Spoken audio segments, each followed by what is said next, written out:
Yeah, I mean, we probably all know one or two people who have decided that the vaccines are dangerous or that there's some sort of controlling agent.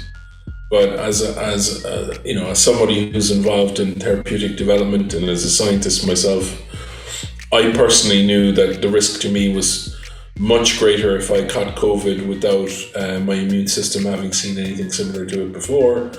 And I gladly ran and got vaccinated. And I think it helps as well when you know doctors and nurses who work in emergency wards and ICU wards, because you can really see the reality of what happens when people catch these viruses and their immune systems aren't able to handle them. The body basically starts fighting really, really strongly against the virus and starts to actually fight the body at the same time. So it gets extremely violent in its protection to the extent that it's overly aggressive and the immune system starts to attack itself.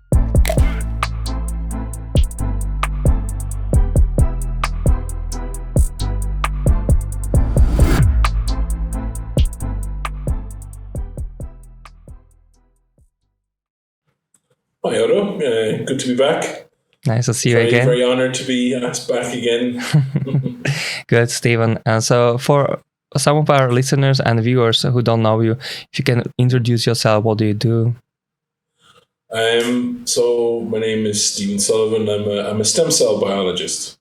So basically my full-time job is trying to develop new treatments and bring them all the way through to the clinic.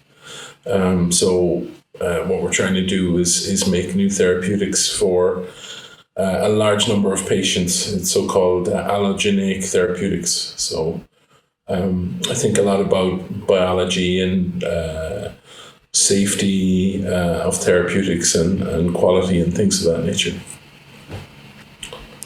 So the first question that I have was about the medicines and how are they regulated?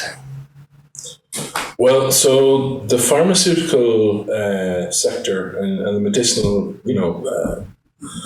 sector as a whole is the most regulated of any sector in the world. So in America, you've got the FDA, the Food and Drug Administration. In Europe, you've got the EMA, which is the European Medicines Agency, and in the UK, you've got the MHRA.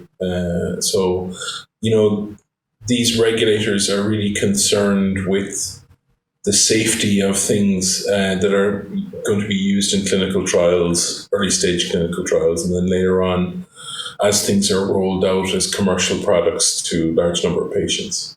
So this all came out. Regulators came, to the fore after things like thalidomide. So thalidomide was a drug that was initially given to women to stop morning sickness. And basically, they thought it was a wonder drug and it was given to large numbers of pregnant women. And then after a time, they realized that you can actually make the drug in two forms, and one form can actually cause fetal deformities. And that kind of gave rise to the whole realization that you have to be very, very careful in the way you make medicines and drugs, that something, mightn't be immediately apparent at the beginning, but before you roll it out into large numbers of patients, you have to be quite careful and do your due diligence. So I think one of the things that is flying around in the ether is how quick, how do these COVID vaccines get tested so quickly? And, we discussed this, Oto, because you're asking me. And, I suppose, number one, the regulators had a large amount of resources purely directed towards COVID over the last 2 years, whereas, generally speaking, they would be looking at lots of different therapeutics together. So because of the particular situation with COVID, what would normally be, if you imagine kind of getting regulatory approval as like a team running race, instead of one runner running around the track and handing the baton onto the next runner on the relay team, the runners were kind of running around the track simultaneously to minimize the amount of time that it would take to show the safety of the therapeutic. So all the same tests were done as would have been done normally. It's just that I suppose the focus of the resources was on the COVID vaccine. May I stop you right there? And sure. Would it be also as long-term testing as before? Let's say you have like testing example A, and there will be certain duration before they realize if it's unhealthy or healthy or whatever side effects are. Well, I suppose the key thing is that long-term testing takes long-term, right? But the key thing is that they knew for certain that, the effects of COVID were going to be more damaging than any potential issue with the vaccine. So, like, for example, if you just even think back before COVID, no one would think twice about getting a flu jab, because making vaccines, and a large number of the vaccines are basically just inactivated versions of the actual virus. So they take the virus and they bake it so it can't kind of reproduce in the body. And, they inject that in. And even though it's, it's been, baked, for want of a better word, to inactivate it, it still has these molecules that elicit an immune response. So you're kind of giving your immune system, look here, this is what this virus is, raise special cells that will react to this if you see it.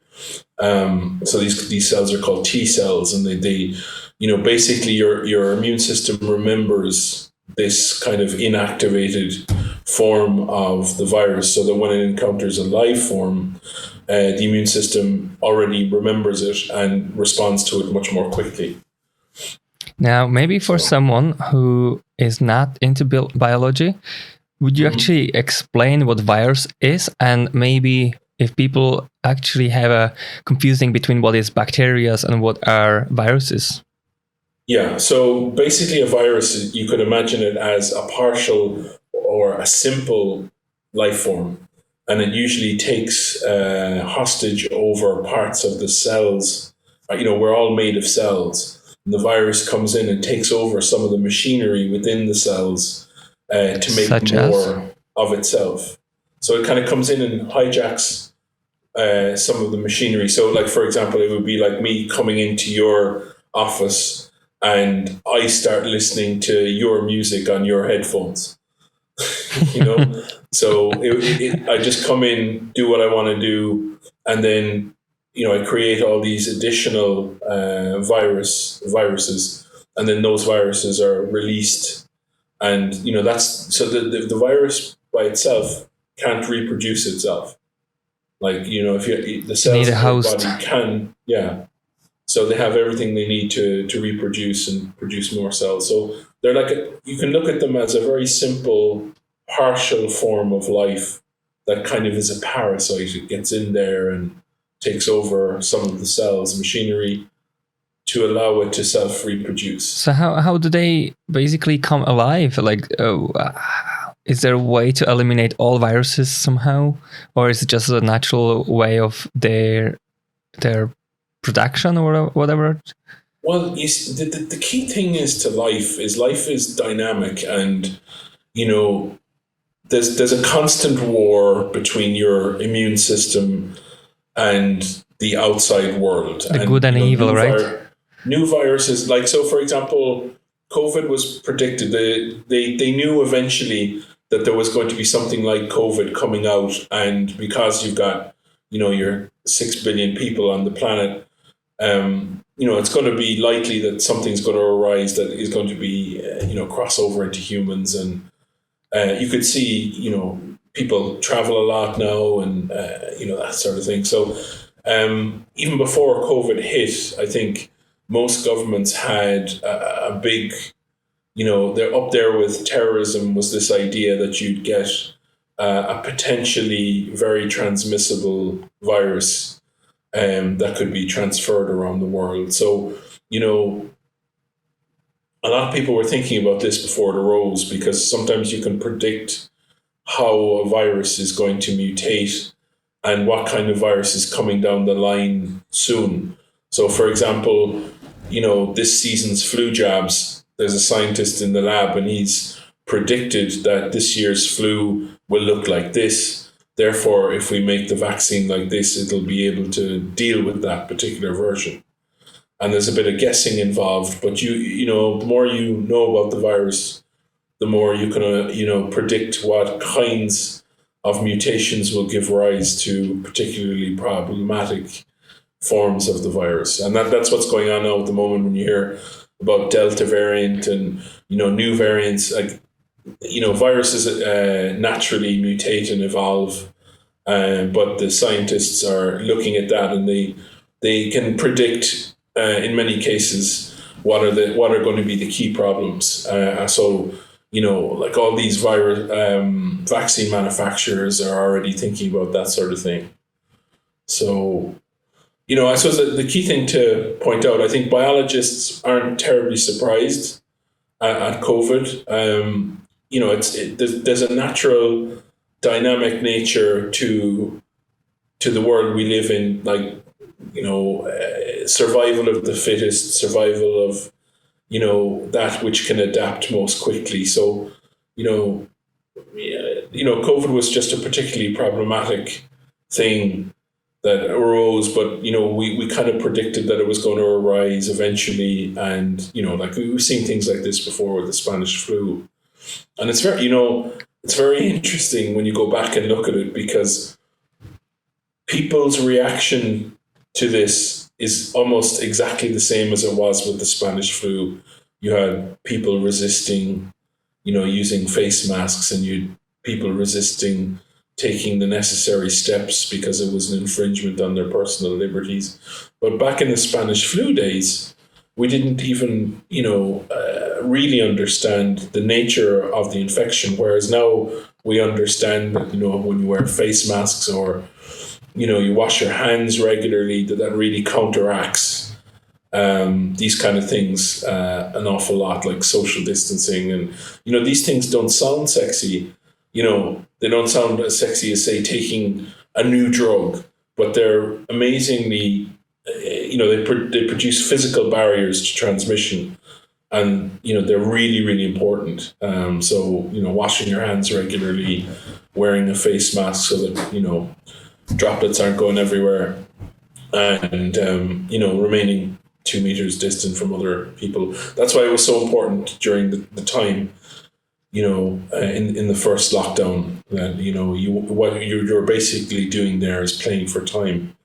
So eventually, the vaccines would be developed and the immune systems would start to recognize this new form of virus and stuff. So, I mean, it's all worked out very well in some ways, and that now we have real, medicines to deal with this new type of COVID virus, And it's, in some ways I look at it as a biologist and as a person that's involved in collaborations, and you think that there's a lot of hope in the world, because these people were collaborating very effectively across the world to really develop a whole suite of different kind of vaccines and different treatments now that will slow down future kind of variants and whatnot. But it was pretty scary at the time. Yeah. I mean, but it was like, if you go back and read books about the Spanish flu, they had very similar kind of patterns of behavior, and, like panic buying of food and all this kind of stuff all happened before, and, so sometimes fear is almost worse than the thing being feared, Yeah. But thankfully, no. Like, I mean, it's great to see how high the vaccination rates are in Ireland now. But I suppose, People as are we quite talked about educated as well, here. Otto, what really the COVID story has also told us is that there's an awful lot of medical misinformation on the internet. We can touch on this more. Yeah. And it's important to really source your information from trustworthy sources, and, always think about, well, this guy is saying this, but what is he to benefit from it, or is he just insane? Because you have a lot of crackpots on the internet. Yeah, I mean, we probably all know one or two people who have decided that the vaccines are dangerous or that there's some sort of controlling agent. But as somebody who's involved in therapeutic development and as a scientist myself, I personally knew that the risk to me was much greater if I caught COVID without my immune system having seen anything similar to it before. And I gladly ran and got vaccinated. And I think it helps as well when doctors and nurses who work in emergency wards and ICU wards, because you can really see the reality of what happens when people catch these viruses and their immune systems aren't able to handle them. The body basically starts fighting really, really strongly against the virus and starts to actually fight the body at the same time. So it gets extremely violent in its protection to the extent that it's overly aggressive and the immune system starts to attack itself. It starts to... Is it the fact when the lungs start to produce water and people can't breathe? Yeah, it's just like that inflammatory response in the lungs. Yeah, it's just your body has never seen something like this before, so it kind of overreacts, and it's almost like that paranoia people have from watching those news. Yeah, and overreaction. Yeah. I think, like, for example, now, I mean, I think the main danger to people now at the moment, obviously, could be that the virus mutates and we need, booster shots of a different type of, that we need more booster shots or we need a slightly different vaccine. But I think medical misinformation and people being ardently opposed to taking medication. And, I think it's, like we talked about things like, okay, certain elements of the vaccine, there's like, you can never say there's no risk associated with anything, but I mean, they've scientifically tested the fact that you're, 75 times more at risk without the vaccine than with the vaccine, These are the numbers, actually. I wanted to actually ask you, I was just thinking to ask you, what is the sort of ratio between a risk of having complication from vaccine versus risk from having the COVID complications, the health-wise? What was the statistics there roughly? Well, I mean, the risk of any sort of thing going wrong is equivalent to, the pill, for example, and certainly the risk associated with not taking the vaccine is 75 times higher than actually taking the vaccine. Wow, and that's a huge number.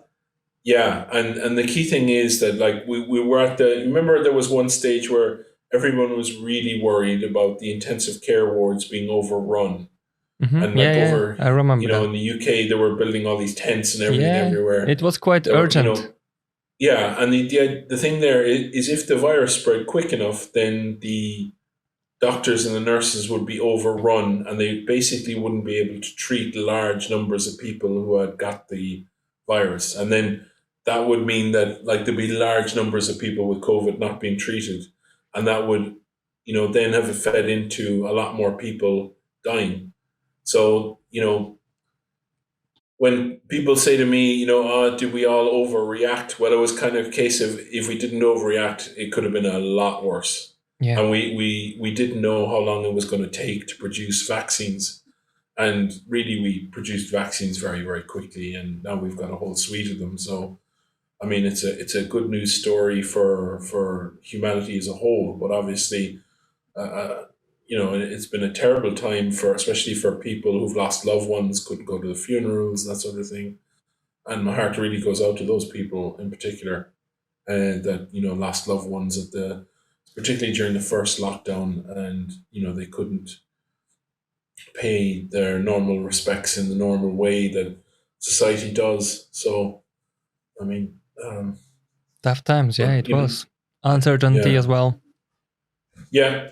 I mean, again, I suppose it's the fear of the unknown, and just keeping the head, and letting the experts who know about these things do their day job. That's what society pays them for, and not panicking. Well, on the other hand, like when we watch the news and we say, ah, stupid government, ah, look at this guy, he doesn't know what he's talking about. But so what is it, let's say in government, let's say in Ireland or UK, because you live in Scotland, so maybe you're more familiar with it now. But what it is, like there's like a whole board of experts, sharing their information, trying to make as smart decision as possible. Because some people, watch the news and they think like it's a conspiracy, and like they start to doubt these things.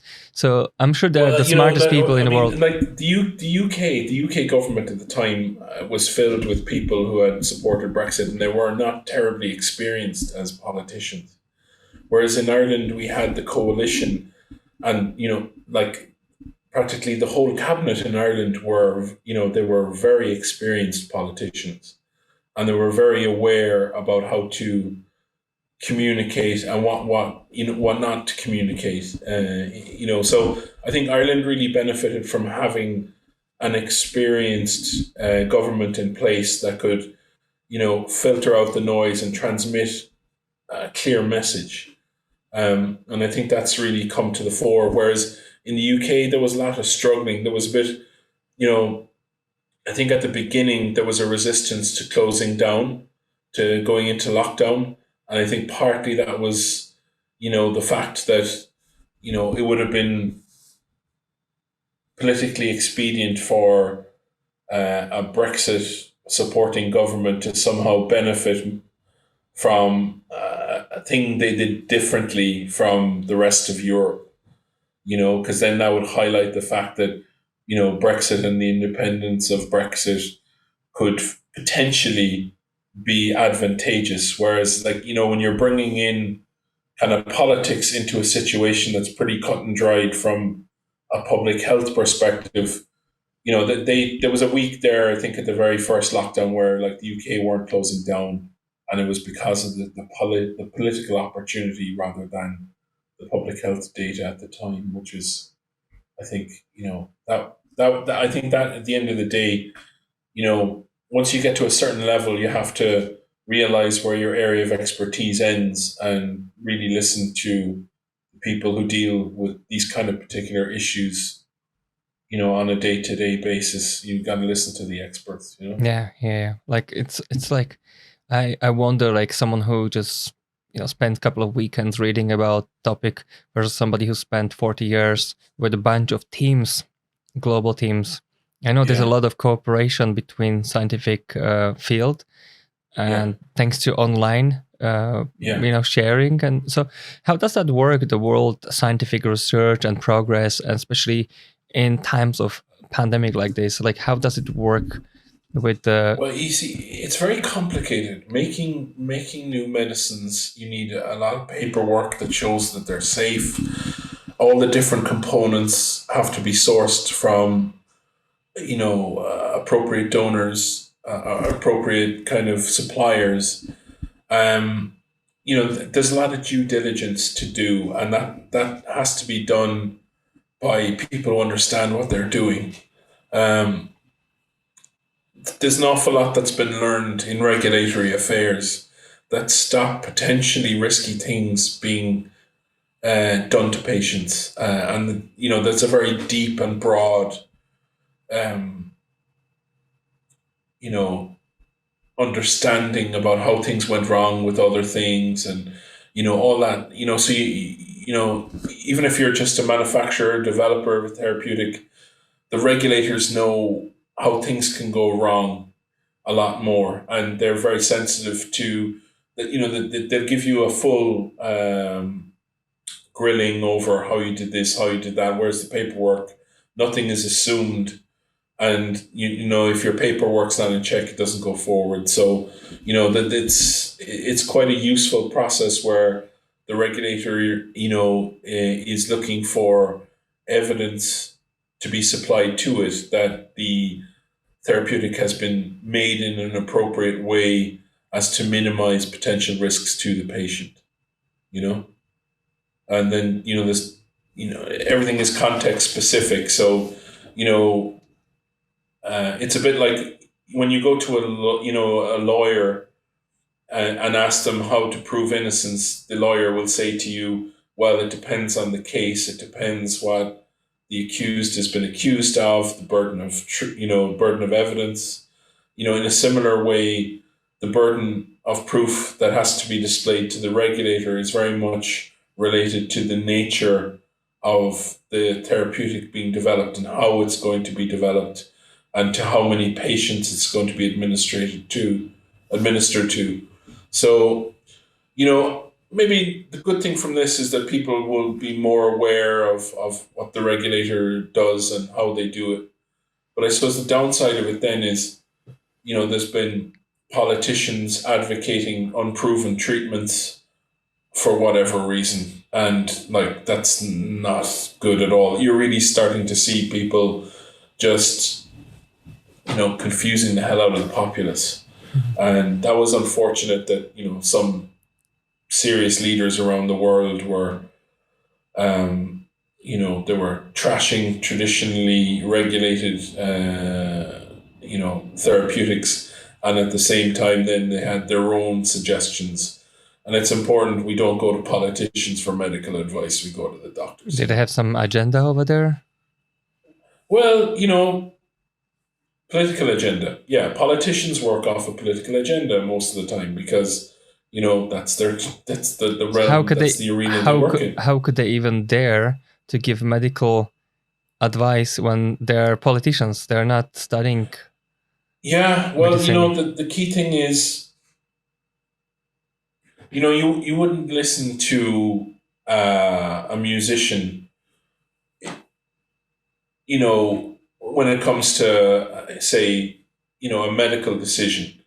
You wouldn't listen to a politician who's never played music on musical matters.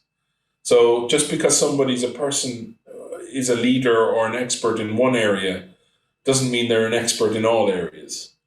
And, we have to be wary about people in the public domain who are telling us that there's a simple answer, excuse me.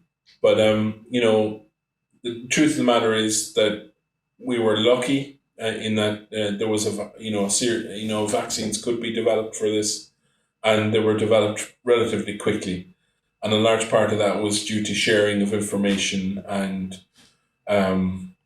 regulatory collaboration, so everybody was looking at everybody else and understanding what was going on. And, I think it was easier for people like me to trust the vaccine, because we knew how much testing had been done on it. And that, there had been, large scale clinical trials where large numbers of patients had been treated with the vaccine. And, you knew what the risk the virus represented, and you could really make a calculated assessment on the, what's likely to go wrong with the virus versus what's likely to go wrong with the vaccine. Yeah. And, now everything is much, much clearer and continues to get clearer day by day. So now it's about, I suppose, helping other people in other countries that maybe wouldn't have the same access to these new medicines, and making sure that the whole world gets fair access to that kind of stuff. So it's all about sharing as well, again. Yeah, and maybe the world will learn that, the internet is not necessarily a source of reliable information, particularly for life and death decisions. Yeah. Like the vaccine. Well, that's why I really love talking to you and other scientists and other people. It's really good to be open-minded and actually talk to someone who studies that, because there's so many nuances and so many levels of understanding before you can comprehend such a big, complex ideas. Yeah. And especially how the immune system works, really. So actually, what was the kind of risk of vaccine complications versus so how many people had health issues or died of vaccine? It's like they measured in multiple millions. There were just a couple of 5,000 or whatever. So the Yeah, I percentage is mean, very low, the isn't numbers it? are pretty convincing. But like the thing is, on individual cases, sometimes people have comorbidities. So a lot of the people that initially passed away from COVID, they also had other complications, or different age groups had different responses. So it was very hard, especially early on, to give rules of thumb because we'd relatively little data, or data that we couldn't fully interpret to come to a conclusion on. And that's pretty normal when scientists are doing experiments. Usually you have to run the experiments many times to fully understand what the experiment is telling you. And this is the importance of reproducibility when doing experiments. So, in my line of work, um, a lot of the time we're making sure that quality tests that developers and manufacturers of new medicines are using. We have to make sure that those tests are consistent and indicative of quality. So sometimes, as a quality test moves from the basic research lab further towards the clinic, we need more robust testing. We need to run more tests on the same. We need to do more experiments in order to have a greater degree of surety that something can appropriately approach the clinic. So, something could work maybe 90% of the time, and that's fine for somebody in a basic research lab writing a paper. But if we're actually injecting it into the patient, we need to be really sure that, that the medicine is fit for purpose. So, what I'm saying is that sometimes, like at the beginning of the first lockdown, there wasn't a clear message coming out because we were still collecting information, so nothing could be said definitively.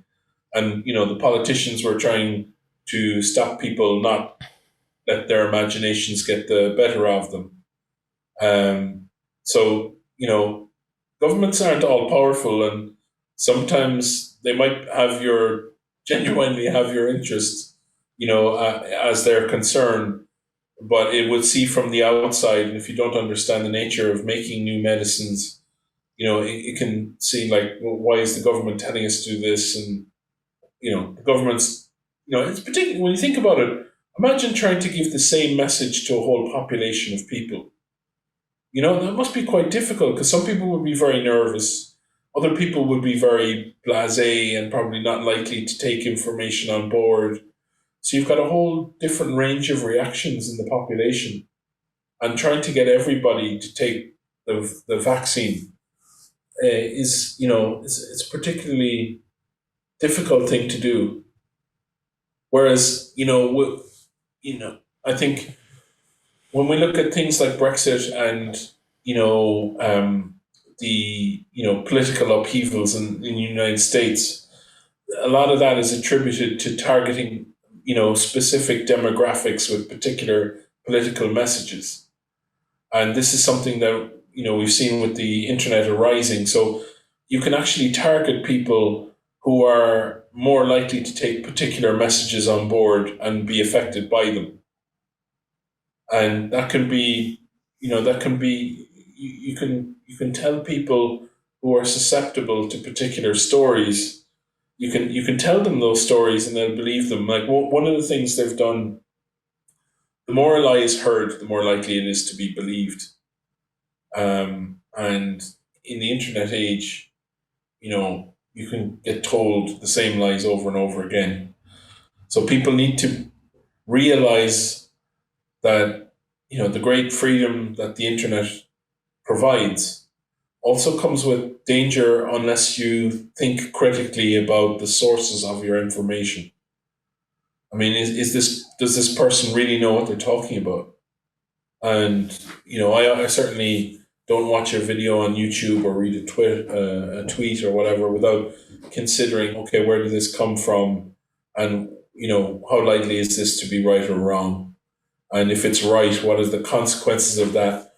So, what we're seeing, as the vaccine grows, as more and more people take the vaccine and life normalizes, there's greater and greater evidence that, people need to get vaccinated and then they'll be fine and there's no, conspiracy theories. And they'll, as more and more time goes on, the burden, it becomes increasingly evidenced, completely apparent to everybody that, this is a good thing and, we can all go back to work and, the society can move on. I mean, when you actually look at it psychologically, if something happens that is beyond anybody's control, that's actually quite frightening. Yeah. So I think this why things give rise to conspiracy theories about the government and stuff, because it's actually comforting to think that some people are trying to control you rather than something's coming along that can't be controlled at all. So, it's interesting.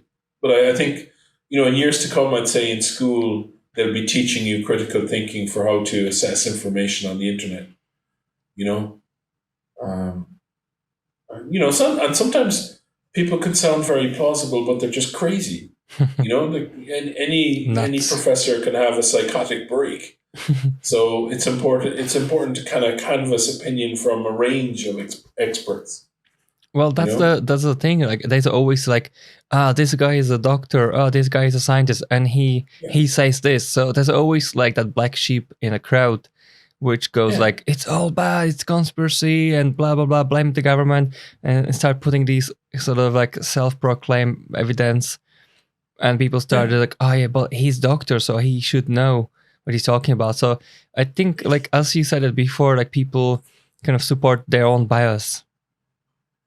Yeah, and like just because somebody has a degree doesn't mean they're going to be right on everything all the time. So I would suggest that you get several reputable sources for key decisions that you're going to make.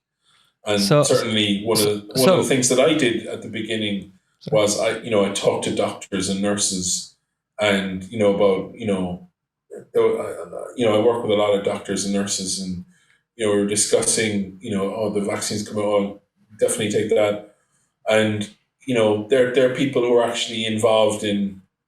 They see what happens firsthand. They know what's going on in the critical care departments and intensive care departments, and I think that we do need to listen to doctors and nurses when it comes to medical things, just like we'd listen to a mechanic if we have car trouble. Yeah. I think what I find interesting is, some of these conspiracy theorists thinks that that whole sectors are under the control of some Machiavellian force. But the key thing there is it can be comforting to think that there's some Machiavellian force out there, because sometimes in life you're coming up against something that arises randomly from and is beyond your control. So, I mean, this is why society has evolved. Society's evolved because we tend to survive better as a society than as a number of individuals.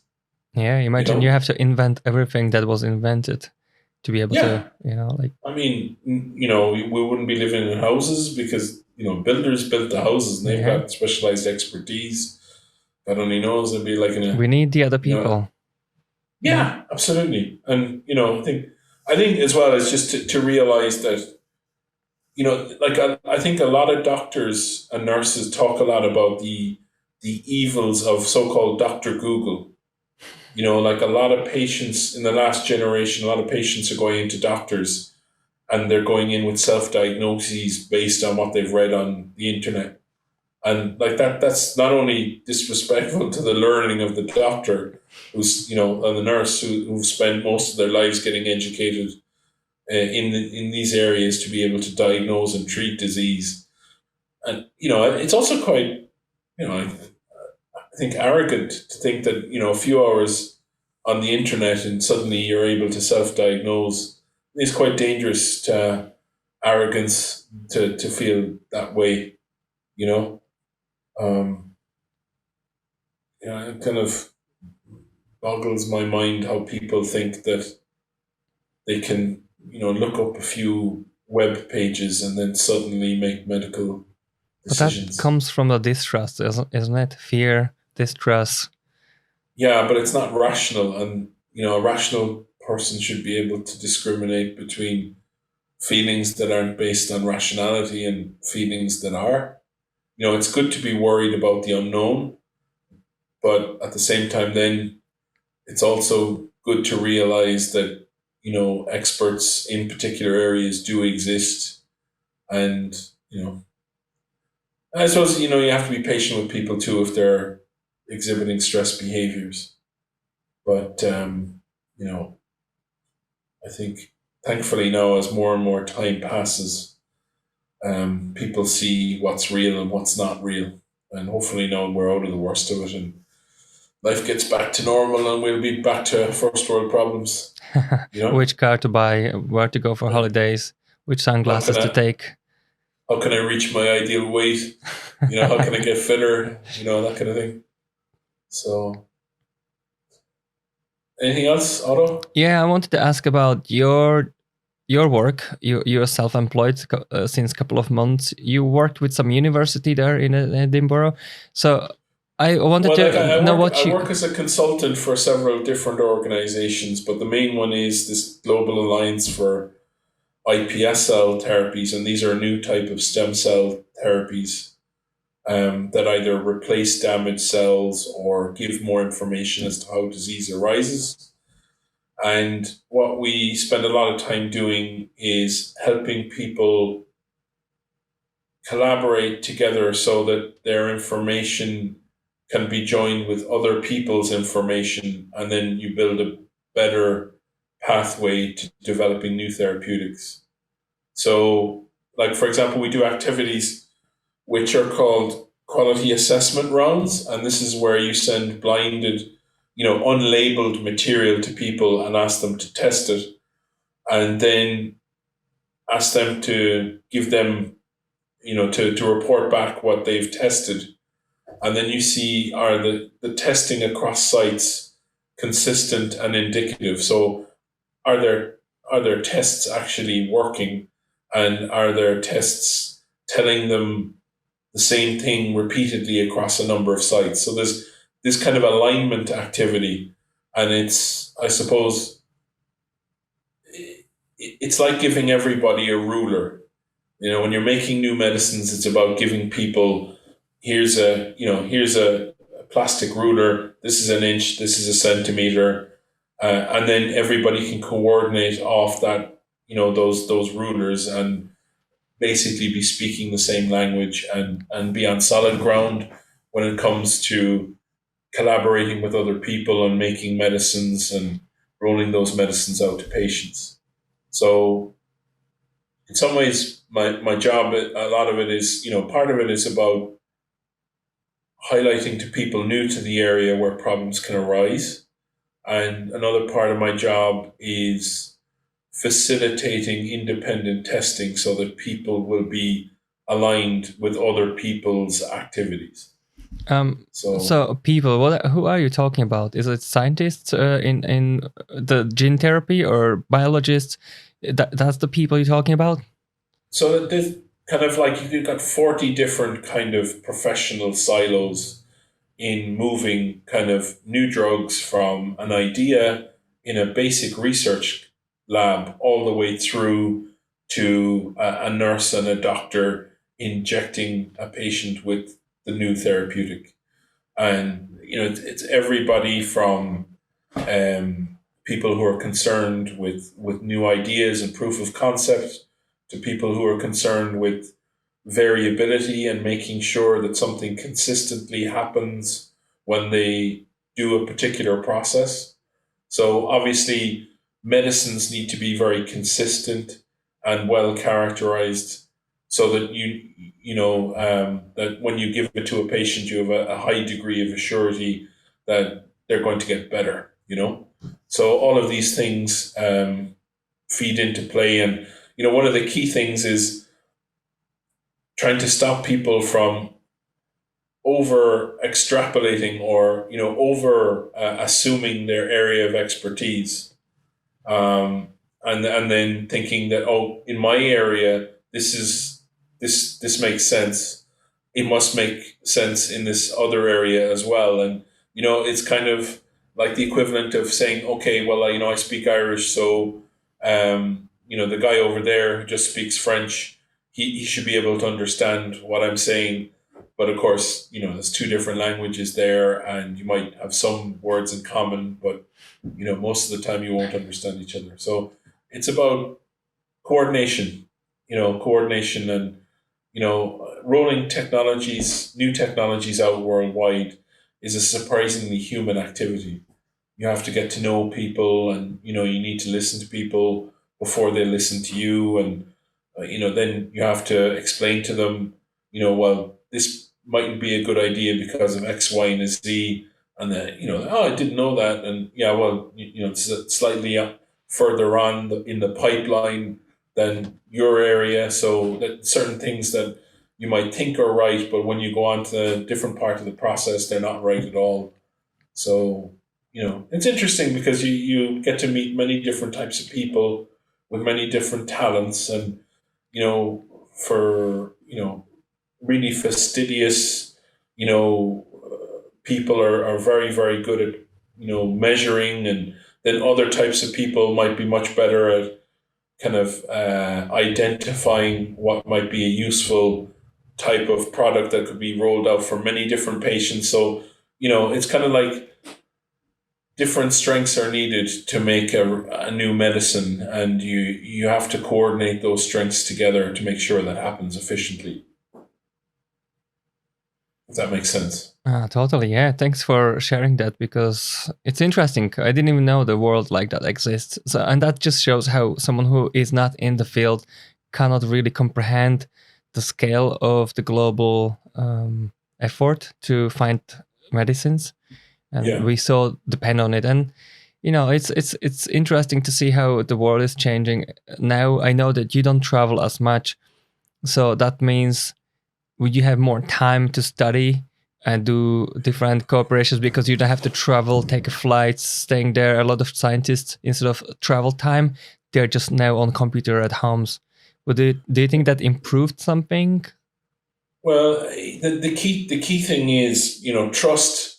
Business people will tell you that trust is built, face to face. And certainly, like a lot of the progress that I've made since COVID hit has been on the basis of virtually interacting with people I knew through face-to-face interactions in reality, beforehand.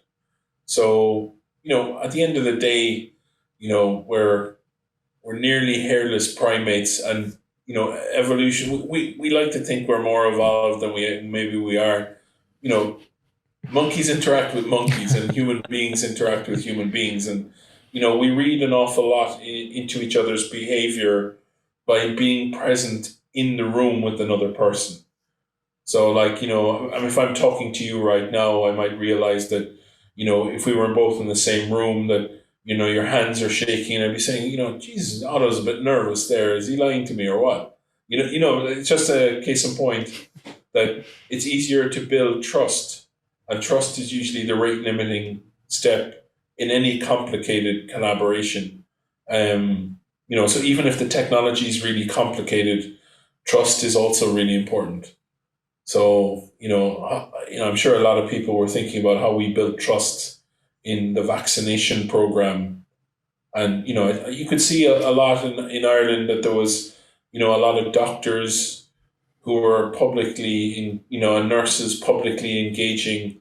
You mightn't necessarily trust the scientist, but, you'll trust the doctor, and, having different types of people saying, things that were equivalent, that, it's good to hear the same message from different sources. It gives you a greater degree of surety that is true. Because, I think if you just hear it from a politician, you probably think it's a lie. You know what I mean? Whereas if you hear it from a nurse, and a doctor, you're more likely to accept that, that.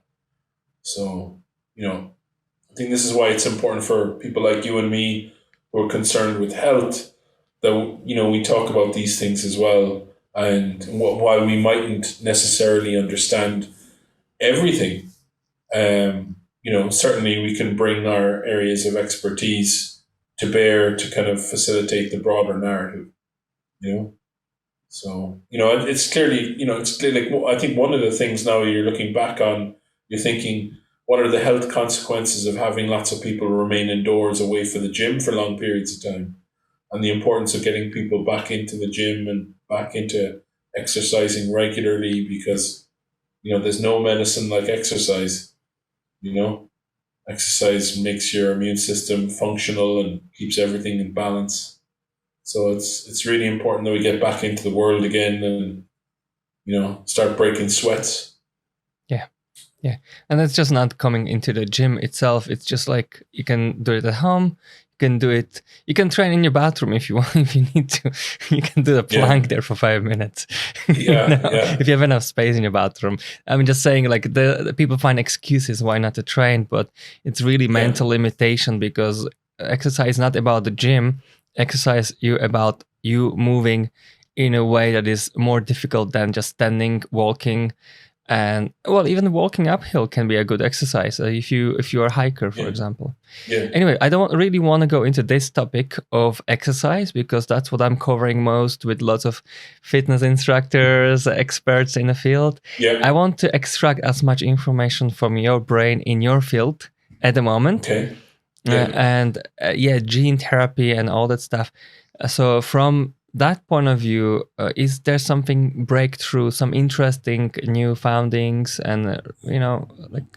Well, in my line of work, it's pretty much you're groping around in the dark with a torch, hoping to find the chest of gold, and until you find the chest of gold, you can't really tell where the chest of gold will be, so to speak. So, pulling new treatments out of the darkness, it's an uncertain process, and it can take a lot of time. But one of the key things is you have to think about quality very early on when you start thinking about making new medicines, and how do you register quality? Like, so for example, let's take one of your areas of interest, cars. Like, how do you how do you make sure that your tires won't blow out when you drive down the motorway? You make sure that they're properly inflated. There's no defects in them. That kind of way. And I'm basically kind of doing that kind of thing for new medicines.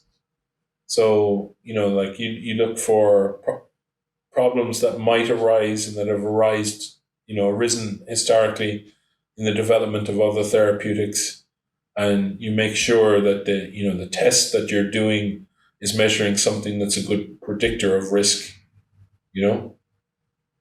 So, I mean, I think that I have to say though that the older I get, the more on top of making new medicines, the basic stuff, i.e., exercise and nutrition, and having a good social interaction with other people, they're as important to anything else. Like, I think people tend to get overly fixated on things like genes or new shiny concepts like gene engineering, and like really the basics like exercise, nutrition, and a good attitude towards life are as important to your health overall. So, and even sleep. I think there's a lot to be said for a positive attitude and getting some sort of activity where you break a sweat every day.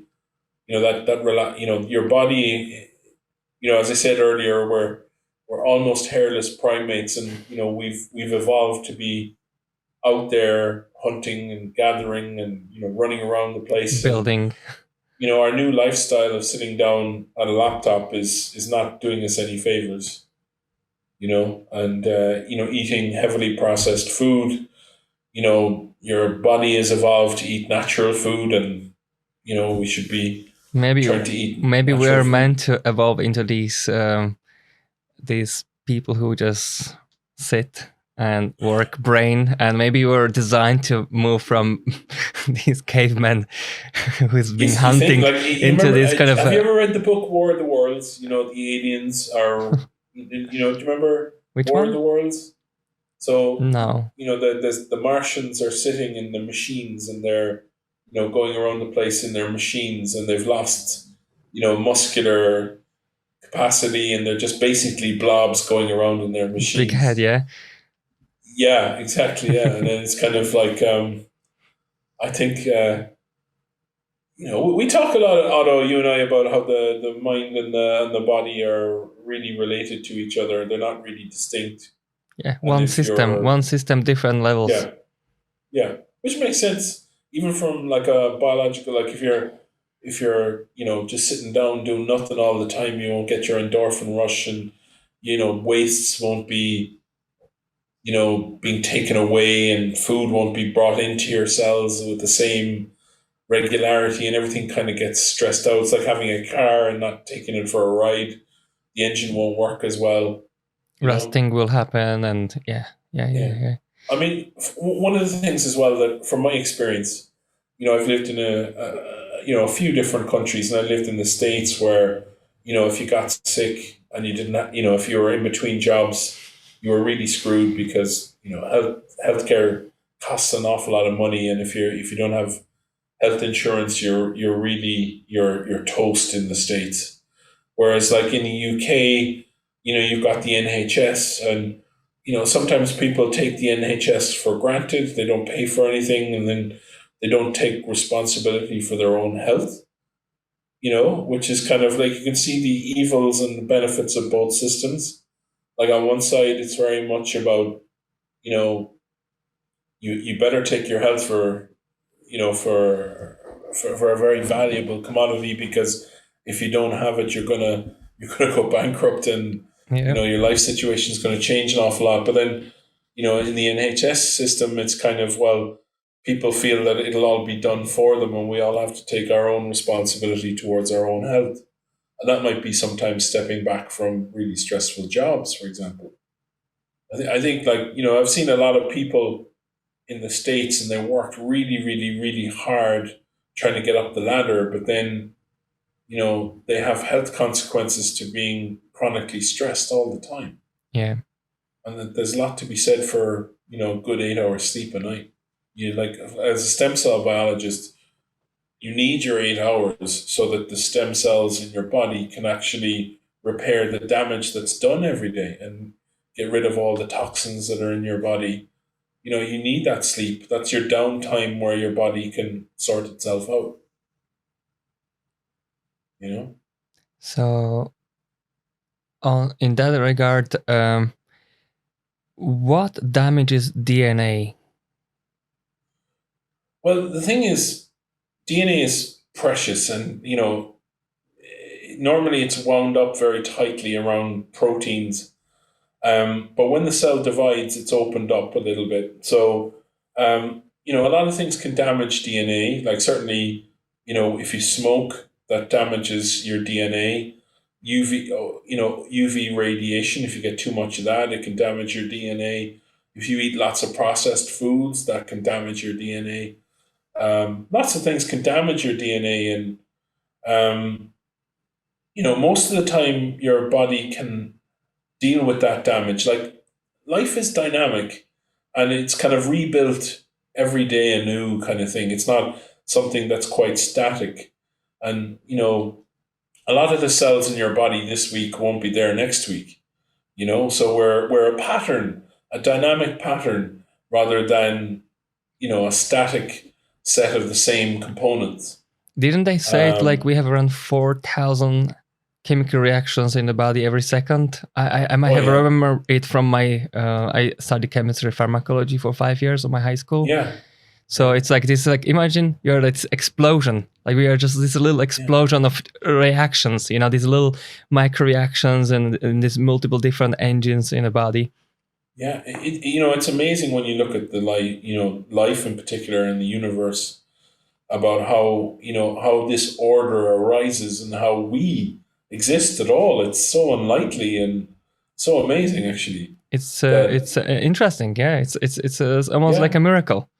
There was It is a miracle. there was It is a actually miracle. Francis Crick who found out the double helix DNA. He said the chance of human DNA just assembling itself randomly on planet Earth was like a jumbo jet would assemble itself on a junkyard. Yeah. Well, I think, you know, I think it's unlikely in most conditions. And then in some really, really small range of conditions, it can happen. And then that can lead to other things. So, it's kind of like, the monkeys with typewriters. If you have enough monkeys on enough typewriters, eventually one of them will write you a classic, will write you War and Peace. So it's about having opportunities to arise and then a selective process whereby that your classic has been written. And, life is all about self-replication. So, the virus replicates. We talked about that earlier on. We can reproduce. And, we produce, as human beings, we produce that changes over time, and you get people specialized to different kind of environments. So, you look at the Eskimos, and they have a particular type of eyes that doesn't damage, when there's a lot of light reflecting off the snow. And then you have like native people from very sunny countries. They have very high melatonin in their skin, which protects their skin from UV damage. And then you've got, I suppose, Irish people who are very good in dealing with weather. We keep positive even if there's a bit of drizzle outside. Yeah. Somewhere I read that people with dark skin, with a high melatonin, if they move to these Nordic countries like Scandinavia, they will have a problem with absorbing enough vitamin D, especially in the winter. But not only that, because their skin, the darker the skin, less absorption of vitamin D. The more pale the skin is, the quicker. But also that's the type of skin that burns out faster. So there's some kind of benefit from it. So the pale people don't have to be out as much as the dark people. So then sometimes they need to really consider this fact and supplement in the winter so they are not deficient.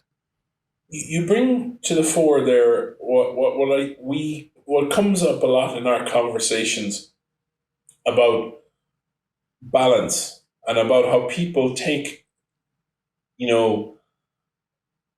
views to an extreme, to one end or another, like this is good or that is good, and then avoiding the bad. But in many cases, it's the middle way that's best for your overall health. So like, exercising 7 days a week will damage your health. Whereas if you take no exercise, it'll also damage your health, and you need to do your 3 to 4 good sessions a week, to allow your body recover. Excuse me. And by the way, I actually want to mention to our listeners, Stephen was in London recently, and he came back with a bit of a chest infection. So that's why we actually skip 2 training sessions. But he was kind enough to still do the podcast with me while he's recovering. And maybe we can talk a little bit about it, because you're more isolated now, working at home. And basically you went for a trip, so you were in an airplane, you met more people. So what do you think happened? No, I think, basically I've been, like everybody else, having a less social existence for the last year and a half, 2 years. Your immune system gets used to this kind of more restricted lifestyle. And now I'm getting back out into the world again. And, there's a lot of people getting colds now at the moment. And it's about, I suppose, lifestyle change on top of your immune system is being challenged with a greater intensity than it was when you were living at home and being, quite insular. So, but this is part of the transition back to normal life. We got to get back out there. And now that we've been vaccinated, it's important that we do get back out there and, I think for our own mental health, if nothing else, we need to get out and meet people and get back to our our own, more social ways. I think you don't have to sell that in Ireland. I think people naturally want to get back out there and be more social. I already You see know? a lot of young people like in their 20s, and they actually go out partying. It's something they enjoy, something that Yeah. they mean deprived of. Well, you, So you went out and partied back in the day, Otto, when you yeah, were I would do a young. little bit, but yeah, I never been too much into that. I kind of got everything early, like I started. Our listeners might not know this, but I will disclose this. I started smoking when I was 13, and Yeah. I finished when I was But 15.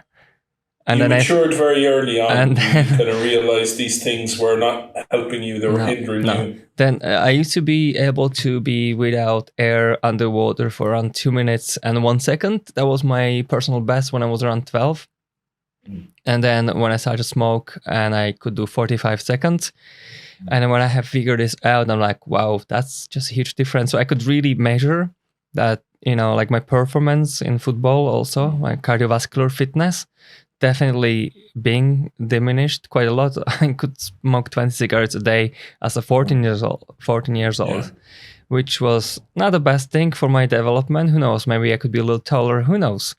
But But like as a young person, we all experiment, and it's a natural part of developing as a human being to put ourselves into different situations. So, we all make stupid mistakes when we're young, but the main thing is that we learn from those yeah, mistakes, and you've clearly learned from those yeah. mistakes because you're one of the fittest people I know.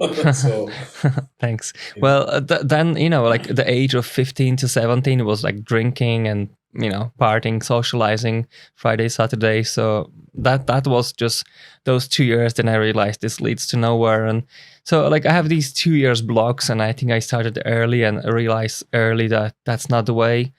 And the same when I moved to Ireland, and I kind of lost my health first 2 years, and I was just kind of recovering it. So so why it's did you lose your health? Was it with the stress of dealing with so the my main country? no, not at all, not at all. Actually, the main thing was that a I I moved here. It was rainy for first 2 months. I was indoors, and like February, March, both months of 2005 were rainy every day, literally. So it was like short days. Then when I got a job in indoor car park in Right. Dundrum Shopping Center. So I Yeah. was helping people with tickets and finding their cars.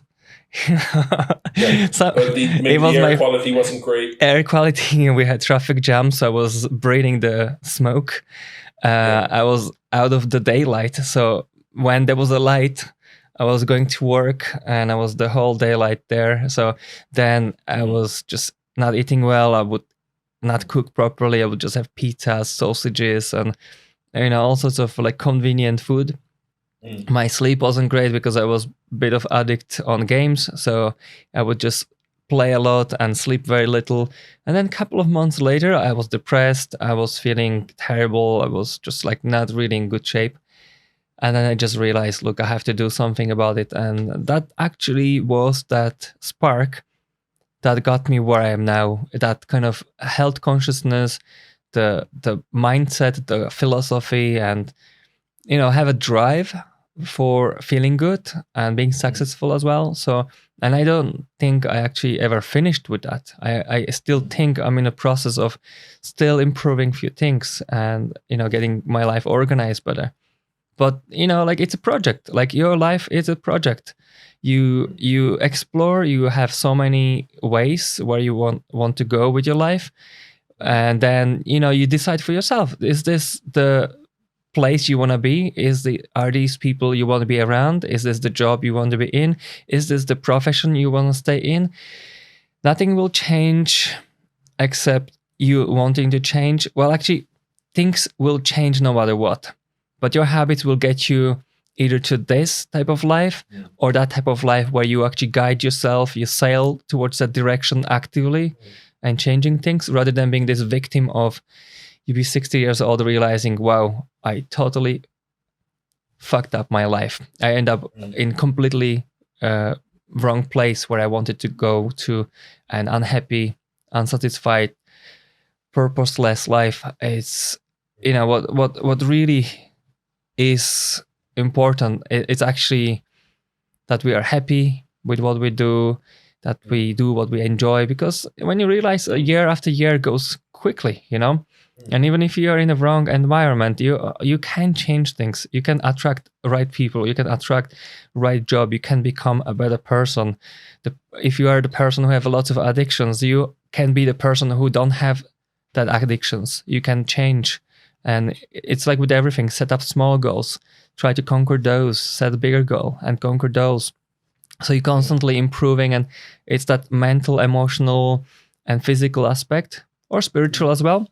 So getting a little bit of education and open up your mind and study, and just, you know, see what you can improve in your life. Like if you don't have energy, study how to get more energy. If you don't sleep well, study how to get better sleep.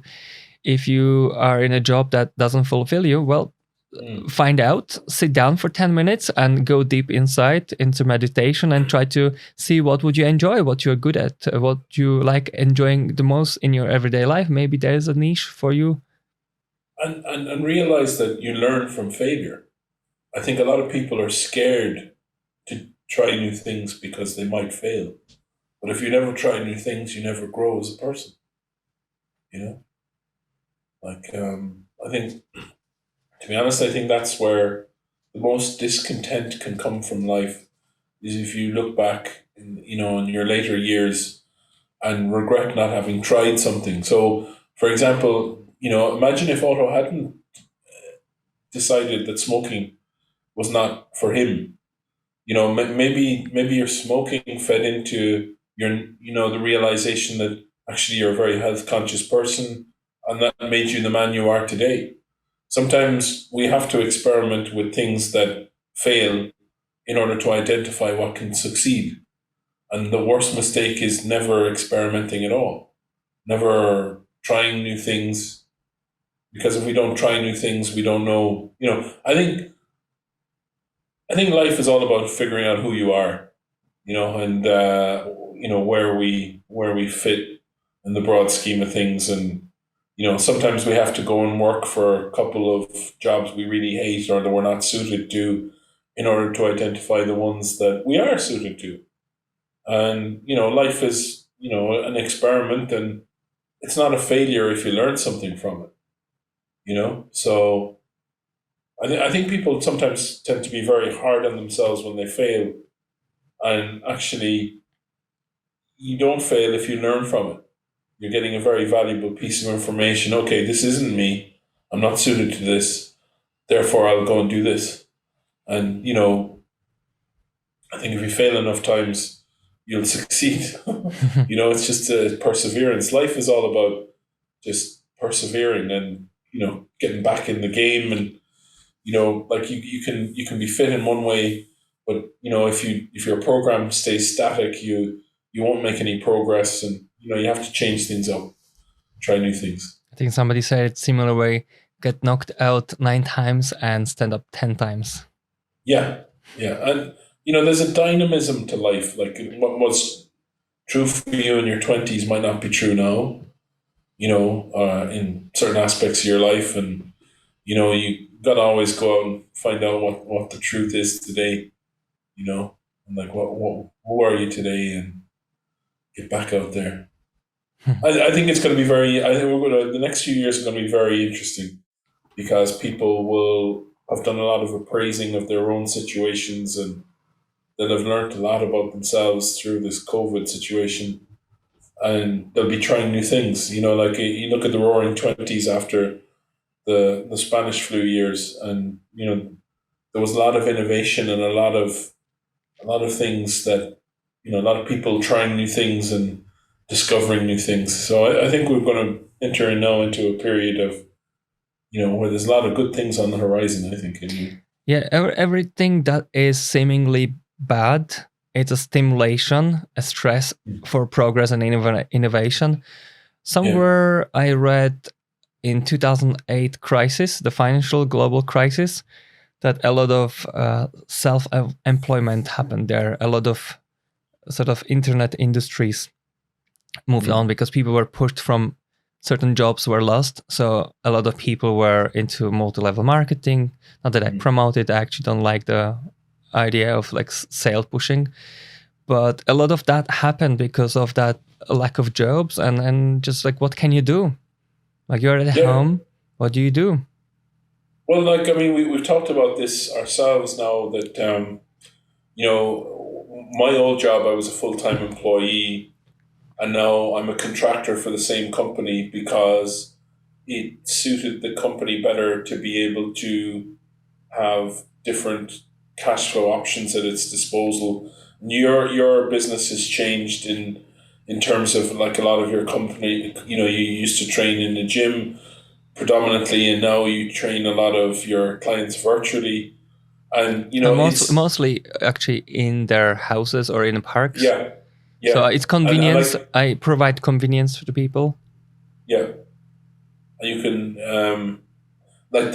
this is the key facet. Like when you look at life, what is the key characteristic of life? The key thing to life is that it can adapt to changes in the environment. And that's it's not always the strongest that survives. It's the one that adapts the quickest that survives.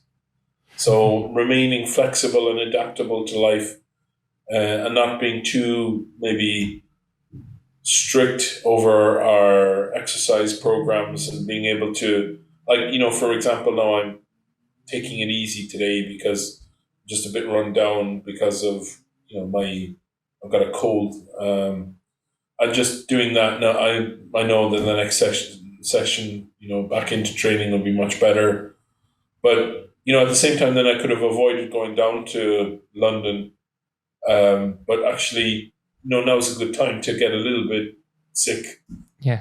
Because my immune system needs to be, like, the world is moving on, and I've been quite insulated, and it's sometimes it's good to get a little sick. I mean, I still got my good sense of humor, and train your immune system.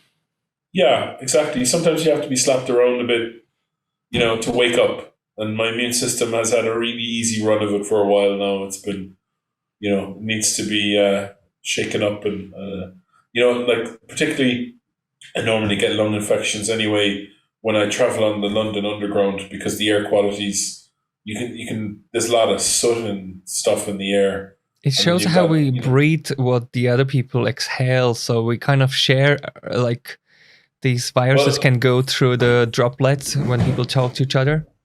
Well, like, for example, when I was growing up, I had very bad asthma, and that's it's similar to eczema. Your body is overly sensitized to particular things. So my lungs are always the kind of, from time to time I get lung infections. And when I do, I just take it easy, drink a lot of water, try and sleep as much as I can, and allow my body what it needs to recover quickly, and to, not ignore that.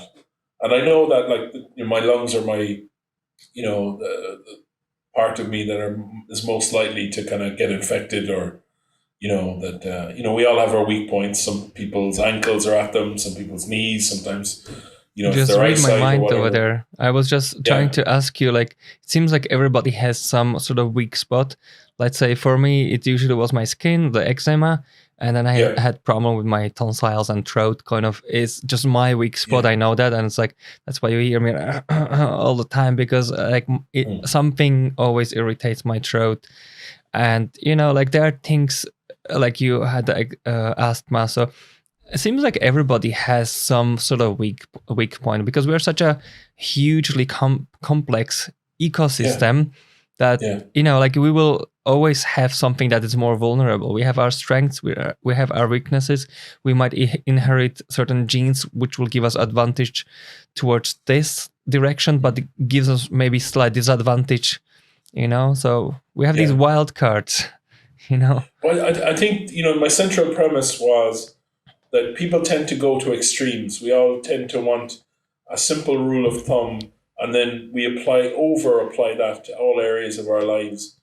Whereas, the route to happiness and good health is steering the middle path, not taking things to extremes, and not applying, one rule to all situations, and being able to just like be self-aware, so that like, if we do have a health issue, we don't ignore it and we actually take it on board. And I think we have a lot of, sometimes in life we would have evolved to ignore negative stimuli that are unavoidable. But then other times, we should register when we come across something that annoys us or makes us sick, so that we can take appropriate measures to not allow that to get worse. So obviously, with the COVID-19, it's important that we follow the rules. Some people will, as a defense mechanism, deny it exists. We all know people, and they just, this is all made up, or, people thinking, and you got to realize that sometimes people are having these thoughts because it's comforting to think that they're true, not that they actually are. So, I mean, balance, and be around other people to offset our craziness. I think that's a good thing. Well, ignorance is not bliss. Well, we're not. It's very clear we're social animals, so we need to be around other people. We learn from other people, big time. Yeah. And good and bad. So when you have like a bad examples, let's say if you have teenage kids and they are with the kids from the worst families, when there's a divorce, alcoholism, drugs, violence, your kid is more likely to pick some of those traits from the other kid, because they talk to each other, they see their reactions, they are in similar situations together. So, like as somebody cited before, you become the average of 5 people around your life. Yeah, but like at the same time, then you don't want to over-parent your kids. Do you know what I mean? I know, like, some of the people I hung around with early on, they weren't suited well for me, but I had to find out for myself. And, the thing is, if you over-parent your kid and stop them making their own decisions, you're only putting off the inevitable anyway, because you won't be there for them all the time, and you want them to develop their own critical thinking capacity. Is this good for me, or is that bad for me? And I need to take care of myself because I'm my own keeper. And I think that's what happens sometimes if you're over parented, is you kind of don't take responsibility for your own welfare, and that can lead to very bad decisions then later in life. So imagine my life. My mom, when she found out I'm smoking, she wouldn't see me. I was like going from high school. I just drop off the bus and just like always few friends. We just smoke cigarette, and she was just passing by on bicycle. She's like, "Oh no, go home. We need to talk." And then she was pissed off, but she was a smoker as well. So maybe seeing her kid being 14 or whatever, 15, smoking cigarettes, maybe she realized like, you preach me not to smoke, but you smoke. Well, my mother started smoking when she was she was 16. And back then, in the 50s or whatever, like all the movie stars used to smoke, and there wasn't a clear public awareness between the damaging smoking does and smoking it, so it was new enough to be for, people to not know the danger. And, I think if you look at the pharmacology of, nicotine, it's like there's no more addictive chemical. It really is a perfect drug to get addicted to. It's a poison. Nicotine is poison. If you take enough milligrams, you die basically. Yeah, I think that, I do feel like my mother just said, "Stephen, no matter what you do in your life, just don't ever take up smoking. Because if you never take it up, there's no risk of ever being addicted." And, I knew my lungs were bad anyway, so I never had any strong drive to smoke because, I had problems with asthma, so I did not want to mess up my lungs. And, sometimes it's good to be able to learn from your parents about your own weaknesses. so that you don't have to make all the same. You don't have to make all the mistakes that they made. But you need willpower and you need wisdom in order to take other people's experience and learn the lessons from it. And that comes from experience and experimenting and failing again, and deciding for yourself what you want to do for yourself and be your own judge. Yeah. Be your own man and understand who you are, and Stephen, I wanted to ask about CRISPR, that DNA technology, gene technology. Could you tell us something more about it? Well, there's a lot of interesting things being done with CRISPR, and that it's a way of modifying genes, and that could potentially be useful therapeutically. But you can also learn more about what genes do what activities. But from a therapeutic point of view, you're worried about things like off-target effects. And this is where you change the cell in a way that you hadn't anticipated, or there are additional consequences to on-target effects. So this is where the changes you make change the cells in the way you forecast, but then also they have more changes associated with that engineering. So, I mean, CRISPR is very exciting as a tool, and it's hoped that, as the years go by and we understand more about the consequences of different changes to the genetic code, that we'll be able to, for example, help people with genetic disorders and, assist matters along there. But, the key thing is that new therapeutics come to market or come to the clinic.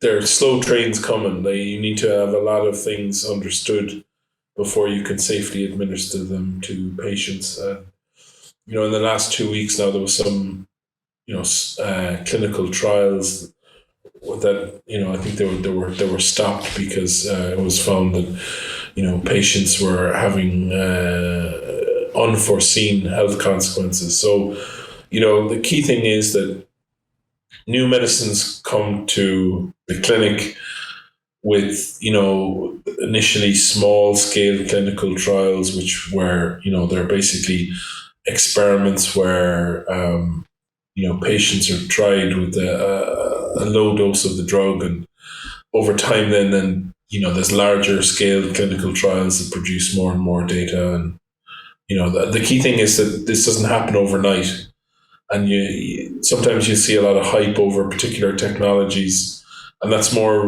related to, well, this is new, this is potentially a really big game changer, maybe we should invest in this area and the company might grow in value. So there's a difference between the excitement of a potential new technology as, a source of value in a company that you might consider investing in, versus a new technology that could potentially make a new therapeutic. A lot of tests have to be done before you can rule out particular risks. And, it's difficult to make new medicines. You have to, show it works in a way that's anticipated and that it doesn't work in a way that's deleterious to the patient. And the regulators are very important from that perspective to stop products reaching the market that could potentially be a problem. Well, like the thalidomide we talked about. Well, that's all very new frontiers. So so the science is very interesting, but as a biologist, I tend to think that sometimes the role of genes is overplayed, and the role of the environment is underplayed. So we're all a product of what's called our genotype, which is our genes, but also our phenotype, and phenotype relates to things that are above and beyond the genetic code, like our DNA. So like our environment, in terms of you could have perfect genes, but if you're in a really bad situation, you're liable to lose your health quicker, so it's about making sure that you're in a healthy environment for yourself, So about that CRISPR, how do they deliver that DNA changing mechanism? Is it like, how can they? So maybe we can kind of back it up a little bit and say, what is DNA? And then how can that change the DNA? What's the mechanism? Okay, so you can see DNA as instructions for your body to make more cells in which to build itself. So it's like kind of a recipe. How do I make a new cell? I go and look at the recipe, and the recipe is written in DNA, and the DNA then basically can be translated into different forms that can then arise to give you your new cell. So it's a recipe basically, and the body then cooks up the various components needed to produce more cells, and then the cell divides. So DNA is like talked about an awful lot, and there's another type of recipe called RNA, which is kind of growing in prominence as well. And these things then go to oversee the production of more components, and so all of these things are how the body repairs itself, how it builds itself, and as we know more about those things, we can tweak aspects of them that could have therapeutically beneficial results. So But, obviously, is it you like need to know the system well in order to modulate. Is it like a language that is coded in a nature into these kind of different molecules? So conventionally, yeah. So in the early days when we knew about one particular function of DNA, it was seen as this is what needs to be translated into RNA language, and then that RNA language is translated into proteins. But actually, DNA and RNA, RNA in particular is now found to be involved in other areas. So it's not just about translating DNA into RNA and into protein. So basically, what I'm saying is that DNA is a recipe, and it gets translated into different forms that then are used in different ways throughout the cell. So it's you can see DNA as kind of like an old book that the cook reads from to produce different types of soup or different types of food, and depending on what pages are read, different foods come out, and different meals result, kind of thing. So it's kind of the book of life. DNA is the book of life, and as cells divide, they duplicate that book, and sometimes small changes arise, mutations, so that the daughter cell might be slightly different from the parent cell, and over time this results then with different species arising. So if you look at the Darwin and all his studies of how different species arise, and this process called natural selection. So life is always changing, and some life forms are better suited to the environment than others. And over time, the life forms that are better suited to their environment thrive. So, this is what's called natural selection. And you get kind of different life forms evolving in response to changes in the environment. So, at the moment now, global warming is causing changes in the environment, and that changes the wildlife that is thriving in the new particular situation. So life is very dynamic, and it's complex, and this is one of the reasons why it takes a while to make new therapeutics, because you have to understand the new technology very, very clearly, and make sure that the risk is not greater than the potential benefit. Cool. I really like how you compare that DNA to Book of Life and the recipes. Nice analogy, really. Because it is complicated issue. Well, the key thing is it's a way of storing information, and it's a very even more than a book.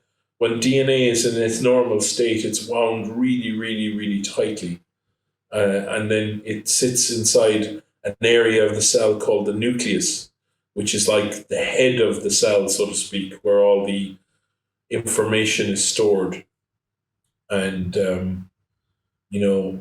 it's very interesting how the information then gets transferred and produces different components that then result in the cell producing a whole new cell. But the key thing is that UV and processed foods and these other elements that we talked about earlier, smoking, they can damage the print of the recipe so that it gets mistranslated, and this can cause problems then. So your carrot soup ends up having 10 times too much salt and being disgusting because you misread. There was a typo in the recipe and you added the wrong amount. 10x more salt, let's say. Instead of 10, you put 100. Like way too much salt, and then you end up, I can't drink that. It's not fit for my purpose. So you have to throw it out. So, and that's what kind of cancer is. Cancer is the misregulation of cells. So you can get particular genes that if they're damaged, they cause cancer to arise. And if you don't have systems that take out, like, cells misbehave from time to time, but if you're healthy, the body will be able to identify the misbehaving cells and basically take them out, like assassinate them. Yeah. And, this is why components like sleep are so important to your overall health and getting good exercise, because if your body is balanced, it'll be able to remove these cells that are potentially problematic. So, cancer, you can see cancer in some ways as a biological form of misregulation. When the cell kind of becomes insane and starts dividing in a way that's not beneficial for the whole system. But under normal circumstances, your body can see that, okay, this cell over here is going a bit crazy. We need to go in and take that out. So there's a process called oncovigilance, where your body can spot cancer as it starts to appear, and then knock out those cells. And if you're overly stressed or you do a lot of smoking and things like that, that oncovigilance is not as effective, and you get more and more crazy cells starting to appear in your body.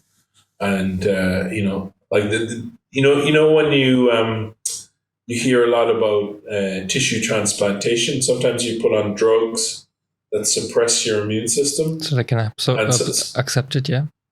Yeah, and those drugs are not given lightly, because one of the potential side effects, if you suppress your immune system, it can cause your immune system to let cancer cells through.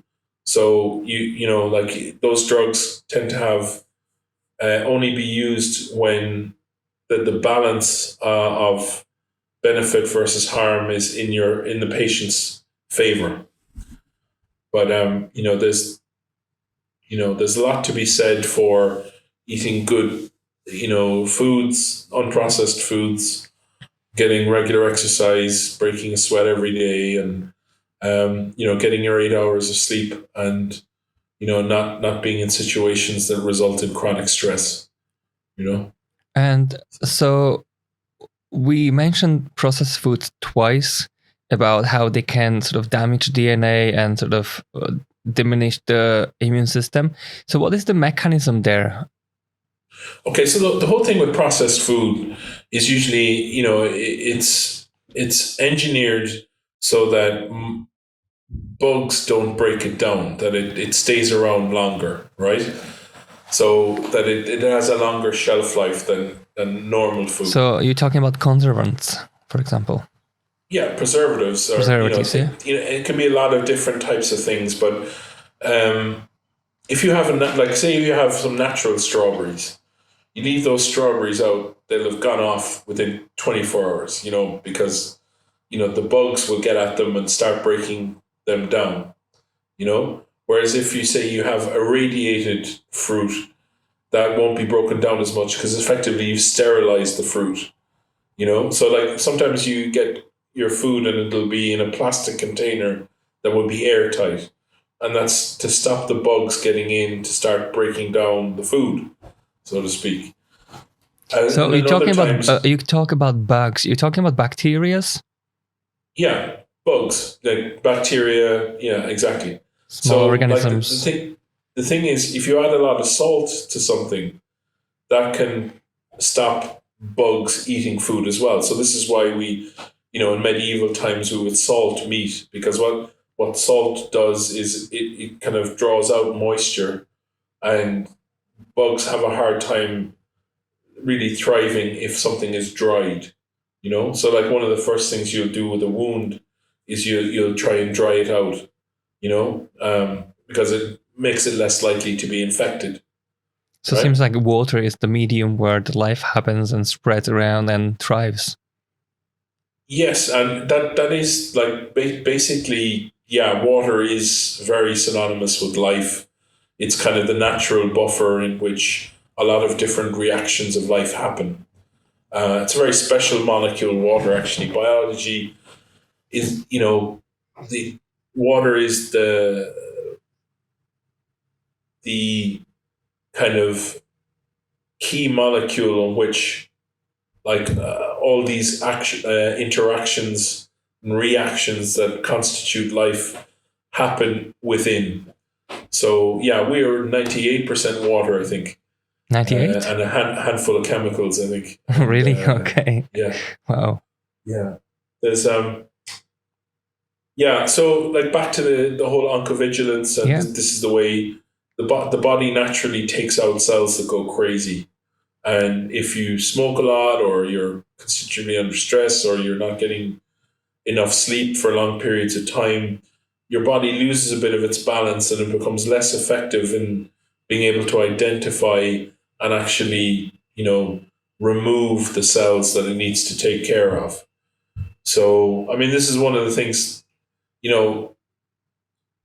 cells, like you have cells in your body that are beginning to go cancerous all the time. But the reason you haven't got cancer up to now is because your body has gone in there and removed those cells. So, as long as you have balance, then your body can continue to do that. But, as you get older, this becomes, the balance, especially if you become less active and you don't move around as much, that can have consequences for your overall health. So it's not surprising in some ways that the more active societies remain healthier for longer. Okay. I even read about the heat shock protein stimulated by a sauna, like a heat stress. So I mentioned that before: heat stress, cold stress, blah, blah, blah, like boost the immune system. And the immune system is your self-defense. So how many of these mechanisms are there, sort of like anti-cancer, like that heat shock protein? What is that? Well, you're talking about, there's a group of proteins that they find when they expose the cell to a transient high regulation or high temperature, you'll get overexpression of these cells. And these are called heat shock proteins. And predominantly what they're involved in is repairing molecules within the cell that have been denatured because of the high temperature you've exposed the cell to. So they come in, when you expose the cell to a higher than normal temperature, you get what's called denaturation of protein, which basically is the cell or the protein becomes misshapen. And once it becomes misshapen, it doesn't fulfill its normal function in the same way. So you need these other proteins to come in and reorientate the protein back into the shape that it originally was. So, chaperones are basically repair molecules. Yeah. Okay. But, I think sometimes the public discussion becomes very focused on particular minutiae that maybe are of particular interest if you're like a nerdy biochemist. But the key concept here is, the basics of good health are things like nutrition, like well-balanced diet, avoiding kind of like overly processed foods, because the processed foods will have these chemicals and other agents that are there to prolong the lifespan of the food, but actually they mightn't be good for your digestion. Because, if the bugs can't digest the food when it's outside your body, it's your bugs that in your gut, that they're normally there to digest the food once you've ingested it. And what many people don't realize is, you don't digest your food. In many cases, it's the bugs in your gut that digest your food for you. Yeah. So the average human being has more microbial or bug cells in it than human cells. Yeah. So like when you eat, your food initially goes into the stomach, which is full of acid and it breaks the food down, but then it goes into your small intestine and large intestine, and the intestine is covered with all these different types of bugs which break down the foods in different ways. So we're like a whole garden of different microbes. And if there's an imbalance in the microbes, then that can cause indigestion, or it can stop you digesting particular types of foods. So steering away from heavily processed food is a good idea. Yeah, well, in the gut flora, you have also the immune system, immune cells. So it is one of those ecosystems we're supposed to support. So that's why processed foods and also antibiotics, having someone who is constantly taking antibiotics, they adding to that problem that when these healthy cells, healthy bacteria are on decline and the yeast and other bacteria are on incline, then you're creating that sort of body that can't digest food properly, so not absorbing enough nutrients, and also produces this sort of like aggressive bacteria that actually damage your immune system as well. Yeah, I think if very heavy intensive farming methods are used, they'll overuse various chemical agents like antibiotics, and then those antibiotics go into the food, and then they have an effect on the human being who's eating the food. So it's a good idea to pay a bit more for your food, because then the farming practices used will be less intensive and more natural and less harmful in the long term.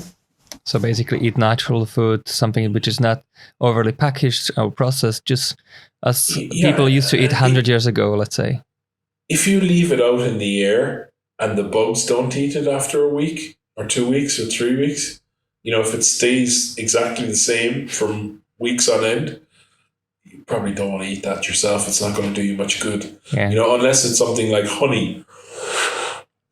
Honey is, it's kind of a natural antibiotic, so to speak, in that like it doesn't go off because it's been dried. So like dried meats, for example, the reason they last a long period of time because there's no moisture, because the moisture's been extracted. And this is, salting meat also removes the moisture.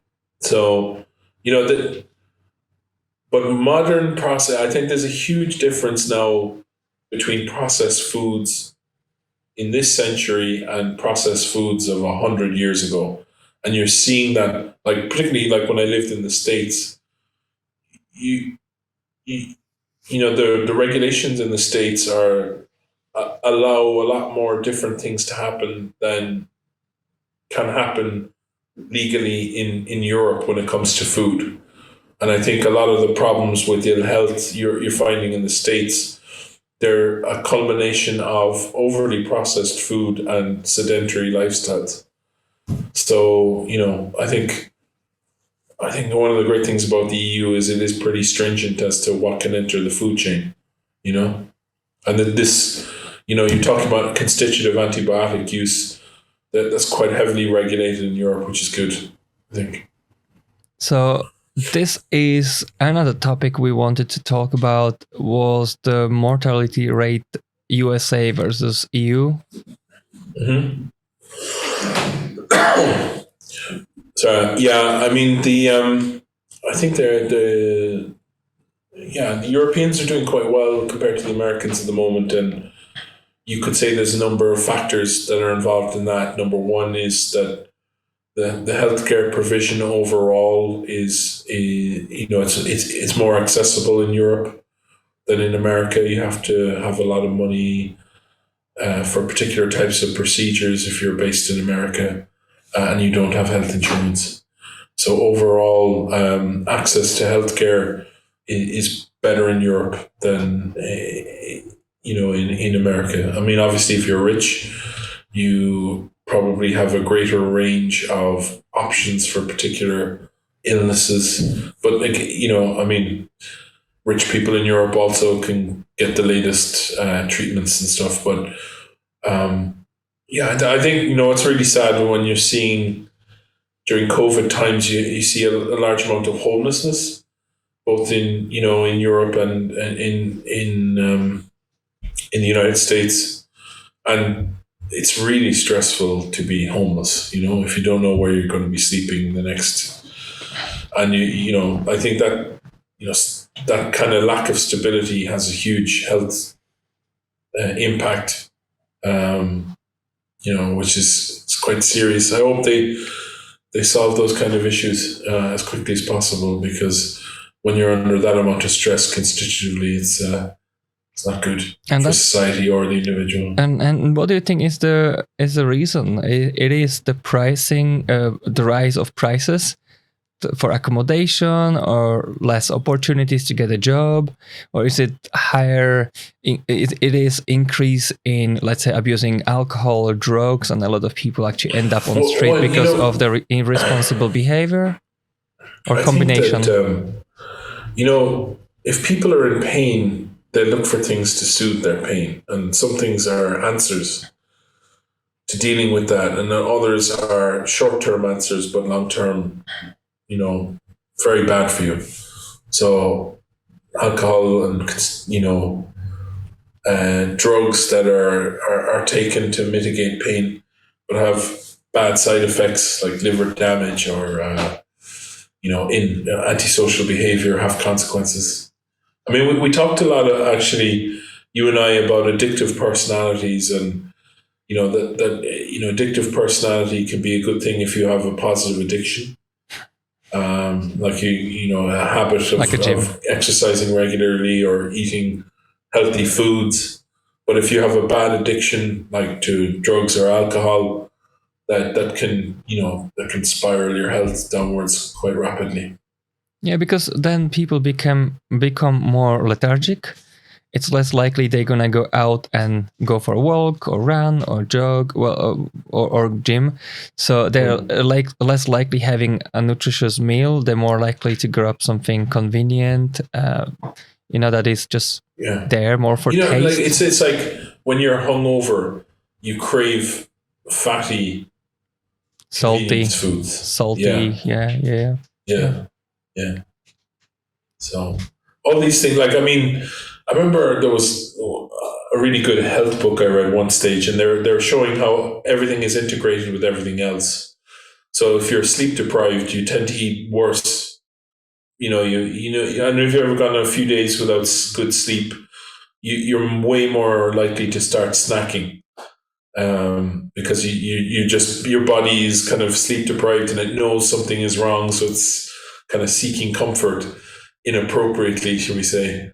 And similarly, like if you eat junk food for a week, you feel terrible, and you won't want to exercise because your body feels there's something not quite right. So we know it all in theory, and it's just a matter of applying what we know, right? Yeah, that's right. That's right. So another questions there. It is the starting of your own business. I know we're jumping completely different topics. We both went self-employed recently. So if someone is thinking of, let's say, going self-employed, do you have some recommendations there? Well, so I never thought about, it was necessity is the mother of invention. So for me, it was my employer,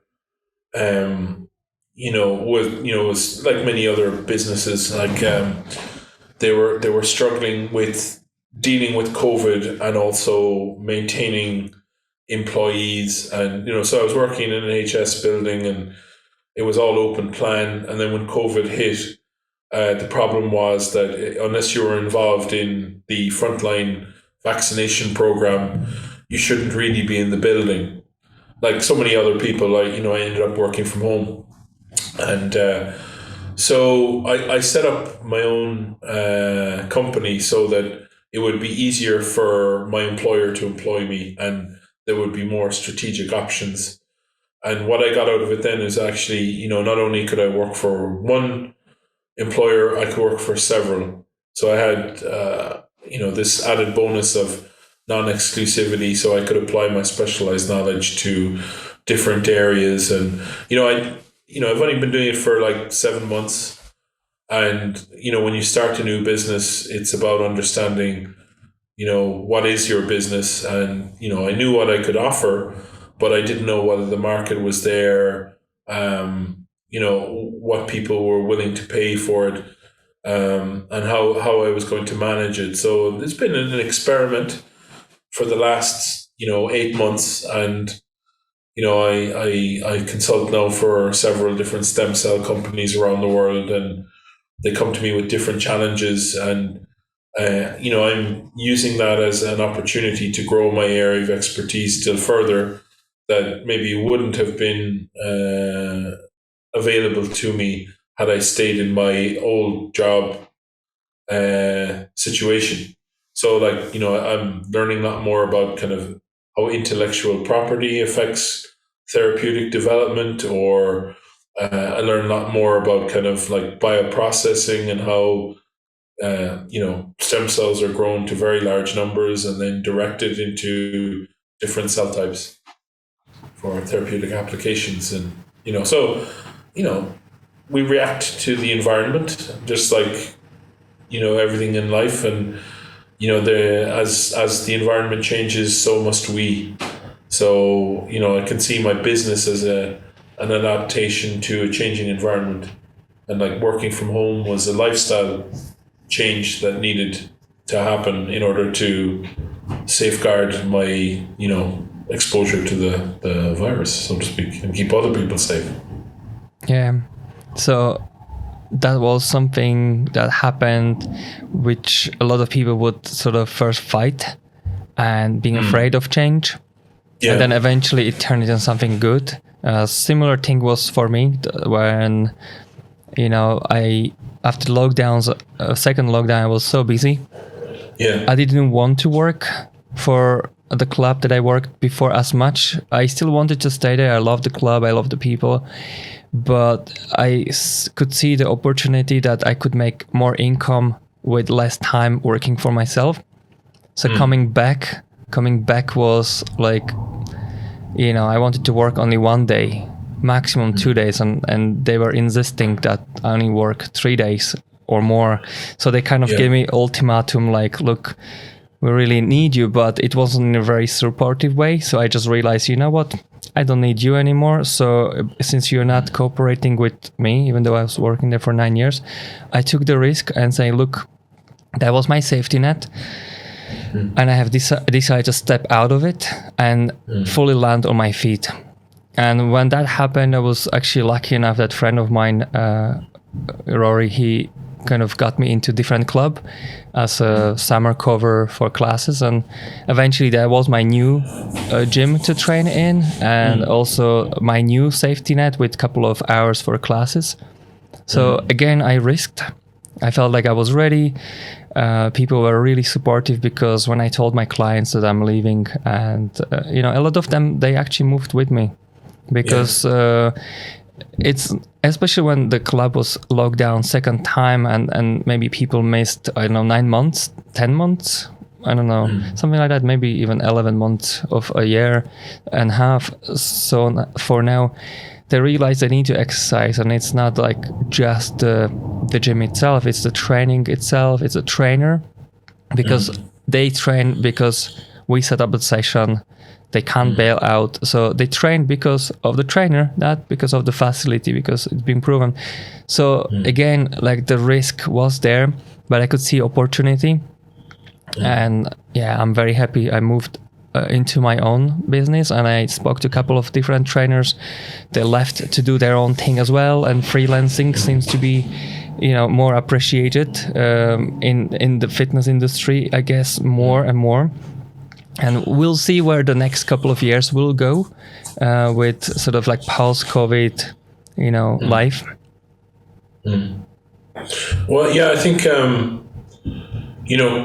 COVID was a particularly strong disruptor for your industry, in that people had traditionally gone to the gym, and then all of a sudden the gym represented a particularly significant viral transmission risk, and you developed your relationships with your clients to mitigate that risk.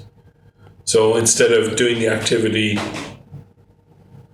at a gym with other people, you instead offered your service either virtually or in the person's house. And that became a very attractive new product that people wouldn't have considered under normal conditions. And, I think that, it's important that businesses respond to the needs of the client. And in your instance, you were responding to a need of your client to, take care of their fitness, but in a way that was safe in a COVID situation. And I think up to now that the changes that you've implemented are very good. And now the world is changing again. So I suppose you taking a very, sensitive view to whether your clients want to go back to the gym or they're happy with what they're doing right now. I mean, I suppose, I think the health of your business is in the responsiveness to what your client wants. So, I think an awful lot about what my client needs, what they tell me they need, and what they actually might need on top of what they realize they need. So sometimes it might be connecting people with other people that have different skill set, or sometimes they just come to you with a question that they want answered. But I think one of the key things to starting your own business is you have to have faith in what you are offering is valuable. So a lot of people will, you need to be confident that you, even if you don't know the answer that your client is asking you right now, that you can go away and find the answer. And I think that's one of the pivotal things, because people respond to confidence. And if you're maybe not transmitting confidence when you're starting a new business, it can actually derail the business very early on, I think. So you do need to fake it until you make it. If you don't have to know all the answers right now. It might take a while to develop your business model or to understand what your client really needs. But, you can, if you do your best, usually your client responds to that. Yeah. I'm glad you mentioned the confidence over there. So with experience, with enough failures and studying and become good in your field, not just to pass a test to become whatever your field is, but to put hours of work above the average to become, excellent. If you're really excellent and you have a good communication skills. So I think we start to realize more and more as the world brings more opportunities. For example, now I'm into crypto because I could see the opportunity to, I don't know, go 100x in my investments over the next 5 to 10 years. If you find a good gem of a project, you might actually go 100x because there are certain projects which are now in top 15 which went like that. But it's all about learning and getting skills to get you the lifestyle you need. So I think we have more and more opportunities to be in multiple income world. For example, a person can just start recording some sort of how-to videos and put it on Skillshare. Starting a YouTube channel and starting to monetize, for example. And so all I'm trying to say is that your idea of ideal business model might not be exactly what you expect. That's why you should just study a little bit and see what you might like. Because if you spend, half an hour every day or 5 times a week, within a half year, you will know quite a lot about the subject. And then from there you go on and say, okay, well, I can now produce something. Let's say if you're a graphic designer, if you build websites, it's not that hard actually. I think the key part on top of knowing yourself and knowing your customer is not overextending your business early on. A lot of early businesses get into cash flow issues. So instead of expanding rapidly, developing kind of like a store of revenue that can be used if something unanticipated happens. So, I think like we've seen the world change with COVID. Is it going to go back to what it used to be? Is everybody, in your case, like everybody going to run back into the gym and say, sod working at home or working out at home for a lark? So like, I think your business model is good because it's kind of diversified. You've diversified the risk. So you're in a new club and, you're also still doing a lot of home training. So I think that's mitigating any particular risk. And I think a lot of crypto mining, by the way, and crypto mining, Ethereum mining. Yeah. So just a bit of investment just to back up some of that time, because even when I'm out there doing my job, my both computers are producing money. That invest asset. Yeah, I mean the one thing about crypto is that if they change the regulation, that'll completely change the profit profile of the sector. And as we saw with China, the area is going to be much more regulated because I find it highly unlikely that governments are going to relinquish power over their currencies to that degree over the long term. So I would, suggest that at the moment there are opportunities in crypto, but whether there'll be opportunities over the longer term, all the experts are talking a lot about this is the one in a lifetime chance to go and multiply your investments by multiple times. Yeah. Because even though regulations are coming and they're necessary, it's like a new system. They actually talk about how the crypto is, especially like crypto adoption, is coming faster than mobile phones and internet. So if you look at when we got mobile phones, how quickly the world took it. When the internet came out, how quickly the world absorbed it and became that every neighborhood would have, decent amount. So they still talk like at the moment we have 1% of population using crypto, and there are like interesting technologies out there. It's very smart people, mathematicians and programmers develop these applications and different platforms. They have their different apps on it. So the Web 3.0 will be basically the one that is integrated on crypto. It's unhackable or very hard to hack, depends on the system. And it's quick transactions, money is already diluted, and the governments can print as much of it as they want. So if you have something like Bitcoin, for example, which is designed to be capped at 21 million of its supply, and you can fractionalize it, that means that if other countries will take it as its own backup currency, that means you exactly know how much volume there will be. So it's going to be more predictable than think, oh well, USA is going to print $2 trillion.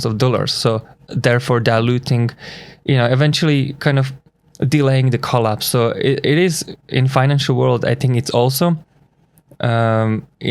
attractive because it adds the predictability, because there will be less variables that can change. Obviously, more people buy in, the price will increase. That's why people buying in or investing in these projects.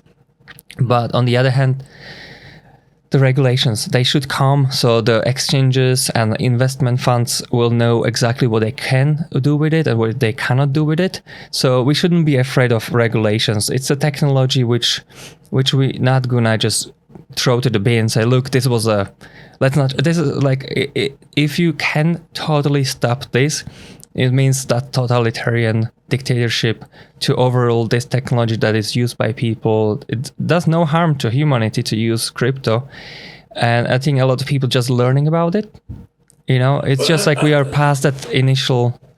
As the encryption becomes more and more complicated and more, more energy is expended in producing unit cryptocurrency, because as the hacking, gets more sophisticated, the protection has to get more sophisticated. So it's kind of like life in a way. That's an ongoing. Yeah, well, actually, on the other hand, if you look at the, let's say, Ethereum network, to be able to hack it, you will have to hack 51% of validators, which are hundreds of million people all around the globe independently. So that's called decentralized finance. Yeah, you need a huge. So you will have to convince a majority of your validators. So mining means validating. So it's not only creating the new coins, but it's also validating every transaction to make sure on this global ledger everything's transparent, and on this global ledger, let's say if you sending money to someone else to pay for a product, or if you sending from one wallet to the other for investing, other validators have to validate that transaction is correct and that unit of Ether cannot be used as a double payment. So basically and when you think about electricity for running these graphics cards or processors, some of them are a little more wasteful, but a lot of it now came to green energy, and a lot of the miners companies coming into the green energy states.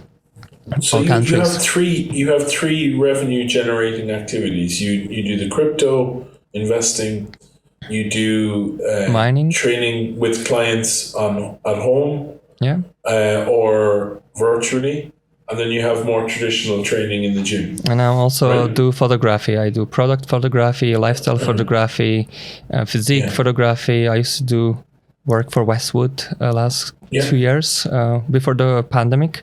So I'm a really big believer in multiple incomes and also doing what you love to do. We live in a gig economy, and to protect yourself from very disruptive times, having multiple sources of revenue, it gives you a much greater degree of surety. Like, so, instead of, if your boss comes in and fires you today, then you're really in a terrible situation. Whereas if you've multiple sources of revenue, you can suck it up, even if one job is lost, you've got these other, and that makes you more relaxed. Then, and confident in to actually say, not to be bullied. That's why I also left, because I felt like I have a good opportunity there, but I have also backups. And I'm glad I didn't go full on photography, because the COVID time was really bad. I mean, the income definitely decreased because, those type of businesses were closed as well. Like it wasn't as busy. And if I would rely on photography as income, I would be failing big time. So it's good to have these backups, and all the equipment is the investment, and I can still use it in any other business to kind of create content. And I think these days it's all about creating of content, like my podcast, my photography, my art for those media. So, it's like and also another thing that I do is also virtual and personal assisting. So I have a friend that I'm helping to kind of manage his crypto investment. I'm more like into techie stuff. So if he wants to do transactions, I go with him and I give him some suggestions. And, actually, I helped him better than help myself. And he got me into it. My friend Eddie, who is 69. And, I was watching him going into crypto in 2017, and when he was, going through all sorts of, investments, and I was like really skeptical. And then when I seen him again, like 2021 February, I was like, yeah, and he showed me his account. I was like, well, I tripled my money. I'm like, you know what? I got really excited. And I was like, you know what? Now I'm not gonna let the chance go. And instead of being like my old self, look, in the past, I was afraid of vaccine because I watched XYZ amount of videos about anti-vaccines and all the bullshit about it. I was skeptical about pyramid schemes, multi-level marketing bullshit, and I was skeptical about crypto because I was thinking it's a bubble. But then I just realized, what if it wasn't bubble? What if this is real? So I started study. So since February until now, it's September, I watched maybe 200 hours of videos, if not more. I read articles. So I actually make my decisions because I have enough information. I would not put my money into something which I wouldn't believe in. And there's always risk, and it's always calculated risk. And I'd rather take that risk and pay the lesson for like, oh yeah, I shouldn't do that, rather than not try it. You see, we were talking about it before. I calculated the risk. I think investing is, best done diversified. Yeah. So, if you are investing in cryptocurrency, invest in a range of cryptocurrencies, and that will minimize your risk. I have 23 different projects that I invest in. The other element of it is the quickest way to get poor is to try and get rich quick. So, you when you go in for any type of investment, go in for the longer term, and over the longer term, the probability that there will be a return rises.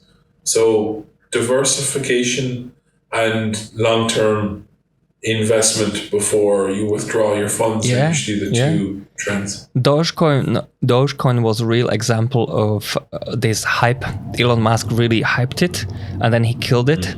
And you can see like it was like it was like 3 times higher value than now, and because of his tweets, he literally murdered it. So he kind of first hyped it, and the price was going up, and I think he just pulled all his money out and said like, Dogecoin is not good. Well, I think that's one of the things that is, unfair, is that the bigger investors can really lead the market, by doing this kind of behavior, and it's the small holder, the poorer people, who really suffer the most, So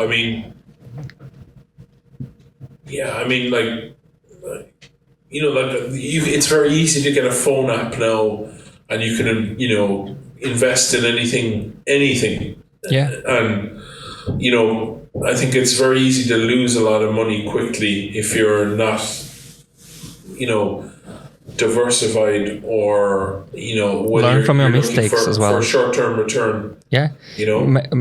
I made lots of mistakes, and, I could make my money to go 5x, but I made it 2x.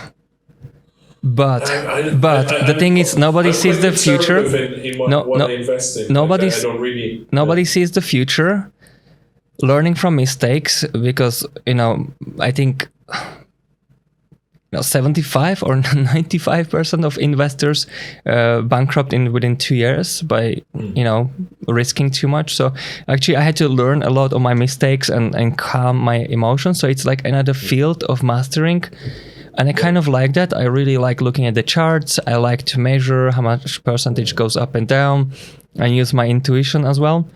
And I'm learning every time I do a bad trade, I'm learning about what not to do again. So I'm actually shaping myself to be like a good chess player, to be able to see the game. And so try not to risk, diversify. But the better you become, your chance to do better investments in the future will rise as well. So I really believe that in the next 5 years, I'll be way more successful in making good decisions than I am now. So I'm still happy that I only doubled the money in a half year. Well, I could go more, but I made mistakes and I recovered from them. So, if somebody listens and want to invest into anything, stock market or crypto market, start small. On Binance, for example, or Kraken or Swissborg, let's say for Europeans, you can test with €10. You can fractionalize that investment into €1 there, €1 there. You can have, and you can see if you can make €10 to be €15 or €20. And it's well out there, for learning, because the crypto is in its early stages and all the experts are saying it's going to get bigger and bigger, because by 2025, they estimate there will be 1 billion of people using crypto, while at the moment it's just much smaller. How do you determine for your business whether you're appropriately focused on different activities or too diversified? Is it just whatever makes you the most revenue no, at any given time? Or No. I think following your passion, seeing where your skills and the market is ready. So let's say if I'm busy as a trainer and it's my main source of income, then, like if that makes me too busy, my, let's say, other activities have to kind of adapt to my major priority. So if I can see that I'm getting quieter with personal trainings and my income is dropping, I'm starting to think, what else can I do? Maybe I will start watching the crypto markets more often and see where's the opportunity for me to invest and make the quicker gains. So you can kind of shift from, let's say, being very busy there to be just kind of maintaining over there, and then to prioritize and see, because at the end of the day we all have to pay bills. And so I'm really committed to learn how to be a good investor. And that's why I'm mining as well, because mining is not about risking your money into trading, like investing money. You're creating the crypto mining itself. Is a guaranteed return. Yeah, I mean, investing is speculation. I'm actually validating Ethereum transactions. I have 4 graphics cards. I invested maybe €5,000 into the computer, 2 computers. One is just open frame mining rig. And basically that investment is producing around, depends, around €450 to €650 a month of Ethereum based on the correct price. Ethereum did 10x in the last 1 year. So it went from like $300 in August to $3,000, which is currently roughly in that area, went as high as $4,500. So that is 10x in 1 year. So if I was mining for the last 1 year and that Ethereum that I held of, let's say, average it €500 a month minus €80 electricity. But when you do 10x, you're not 10xing your electricity bills. You only 10xing the 500 roughly that you're making. So that could be €5,000 a month then. If I'm decided to keep that ETH in my cold storage wallet and own it personally, not exchange, but myself, I hold my own crypto, regardless of what happens to Binance or Kraken or Swissborg, I own it. If I lose my key, I still have backups. You can still back it up. So that means if I can hold it for 10 years, there's a huge chance in those 10 years I can go 30x. So if you multiply €500 a month by 30, that's significant income. So why would I not risk and invest into that? When you start learning about crypto, you learn that there's a lot of people doing it already. The millions of people doing it already. Why would they do if it was a scam, if it was a waste of money? You know, like the Yeah, look at the last but, you look know, at the last you know, 8 years. There are they- millionaires made on Bitcoin because but Bitcoin. Here's the thing. Here's the Yeah. thing, Otto. You have Bernie Madoff and his pyramid scheme over in the States, right? So the thing is, you only know it's a pyramid scheme when the price falls out of the market. And like, even if you're using more and more complicated technologies, you know, it's about diversification of, Absolutely. of what you're investing in. So like, I think, you know, the healthy advice would be, you know, invest some money into crypto, but then also diversify your investment into other sectors. Yeah, more traditional stock market Yeah. or whatever bonds people use. Yeah. Absolutely. But like, you know, I think at the moment, like it's kind of just back to a unifying theme for this particular discussion. I think it's about balance, and you know, whether it's your health or your finances, or you know, it's about, you know, not carrying things to extremes, and maintain, you know, and being adaptive. That's the other element, I suppose. You know, listening to Absolutely. the information that you're receiving and reacting to that as best you can, I think. Absolutely. Stephen, there's one more question before we finish. I know this is a very long podcast. Okay. I can see it's getting dark in Scotland, and we're still kind of brighter here. You are more north, and I can see, you know, a bit of changes. I need to go in 5 minutes. Okay, this is funny. One more question. 5 minutes rule to face the dragon. 5 minute rule to face the dragon? What do you mean? We were talking about the questions, and you were possibly talking about that Stoic philosophy, and you mentioned the 5 minute rule to face the dragon, to face the problem, to, you know, there was a more philosophical stuff. Well, you know, Stoicism is a lot about identifying where your energy is best positioned. So don't put a lot of thought into things that you cannot control. So it's really about an efficient way of thinking. You know, if things lie outside of your control, then there's not really much point in thinking about them overly much, because no matter what you do, you can't control them. So, you know, we can control, you know, normally we can't control other people, but we can control our attitude towards their behavior. So, you know, like some people get really offended by other people's comments and behavior. You know, we live in a world where, you know, people are trolling other people on the internet and stuff like that. And it really, you know, is it a good waste of time, or is it a good use of time to put ourselves in situations where we're getting affected by other people's behavior unnecessarily, you know? And so, you know, I think Stoic philosophy offers a lot of interesting models to look at the world and to really consider where we put our energies, where we put our focus, and you know, is it really an optimal use of your time to put energy into something that doesn't generate any effect?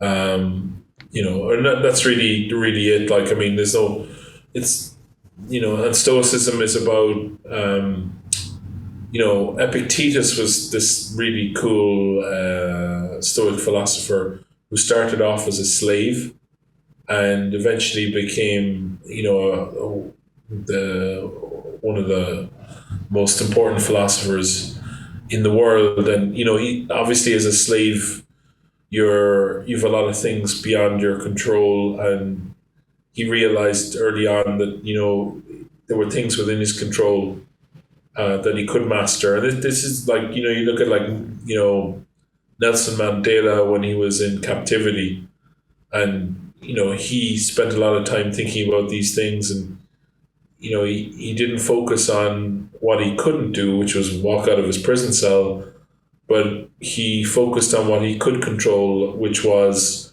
the attitude towards his incarcerators and how he could win them over to seeing things differently by, positively interacting with them and allowing them space for them to change their minds, So, I think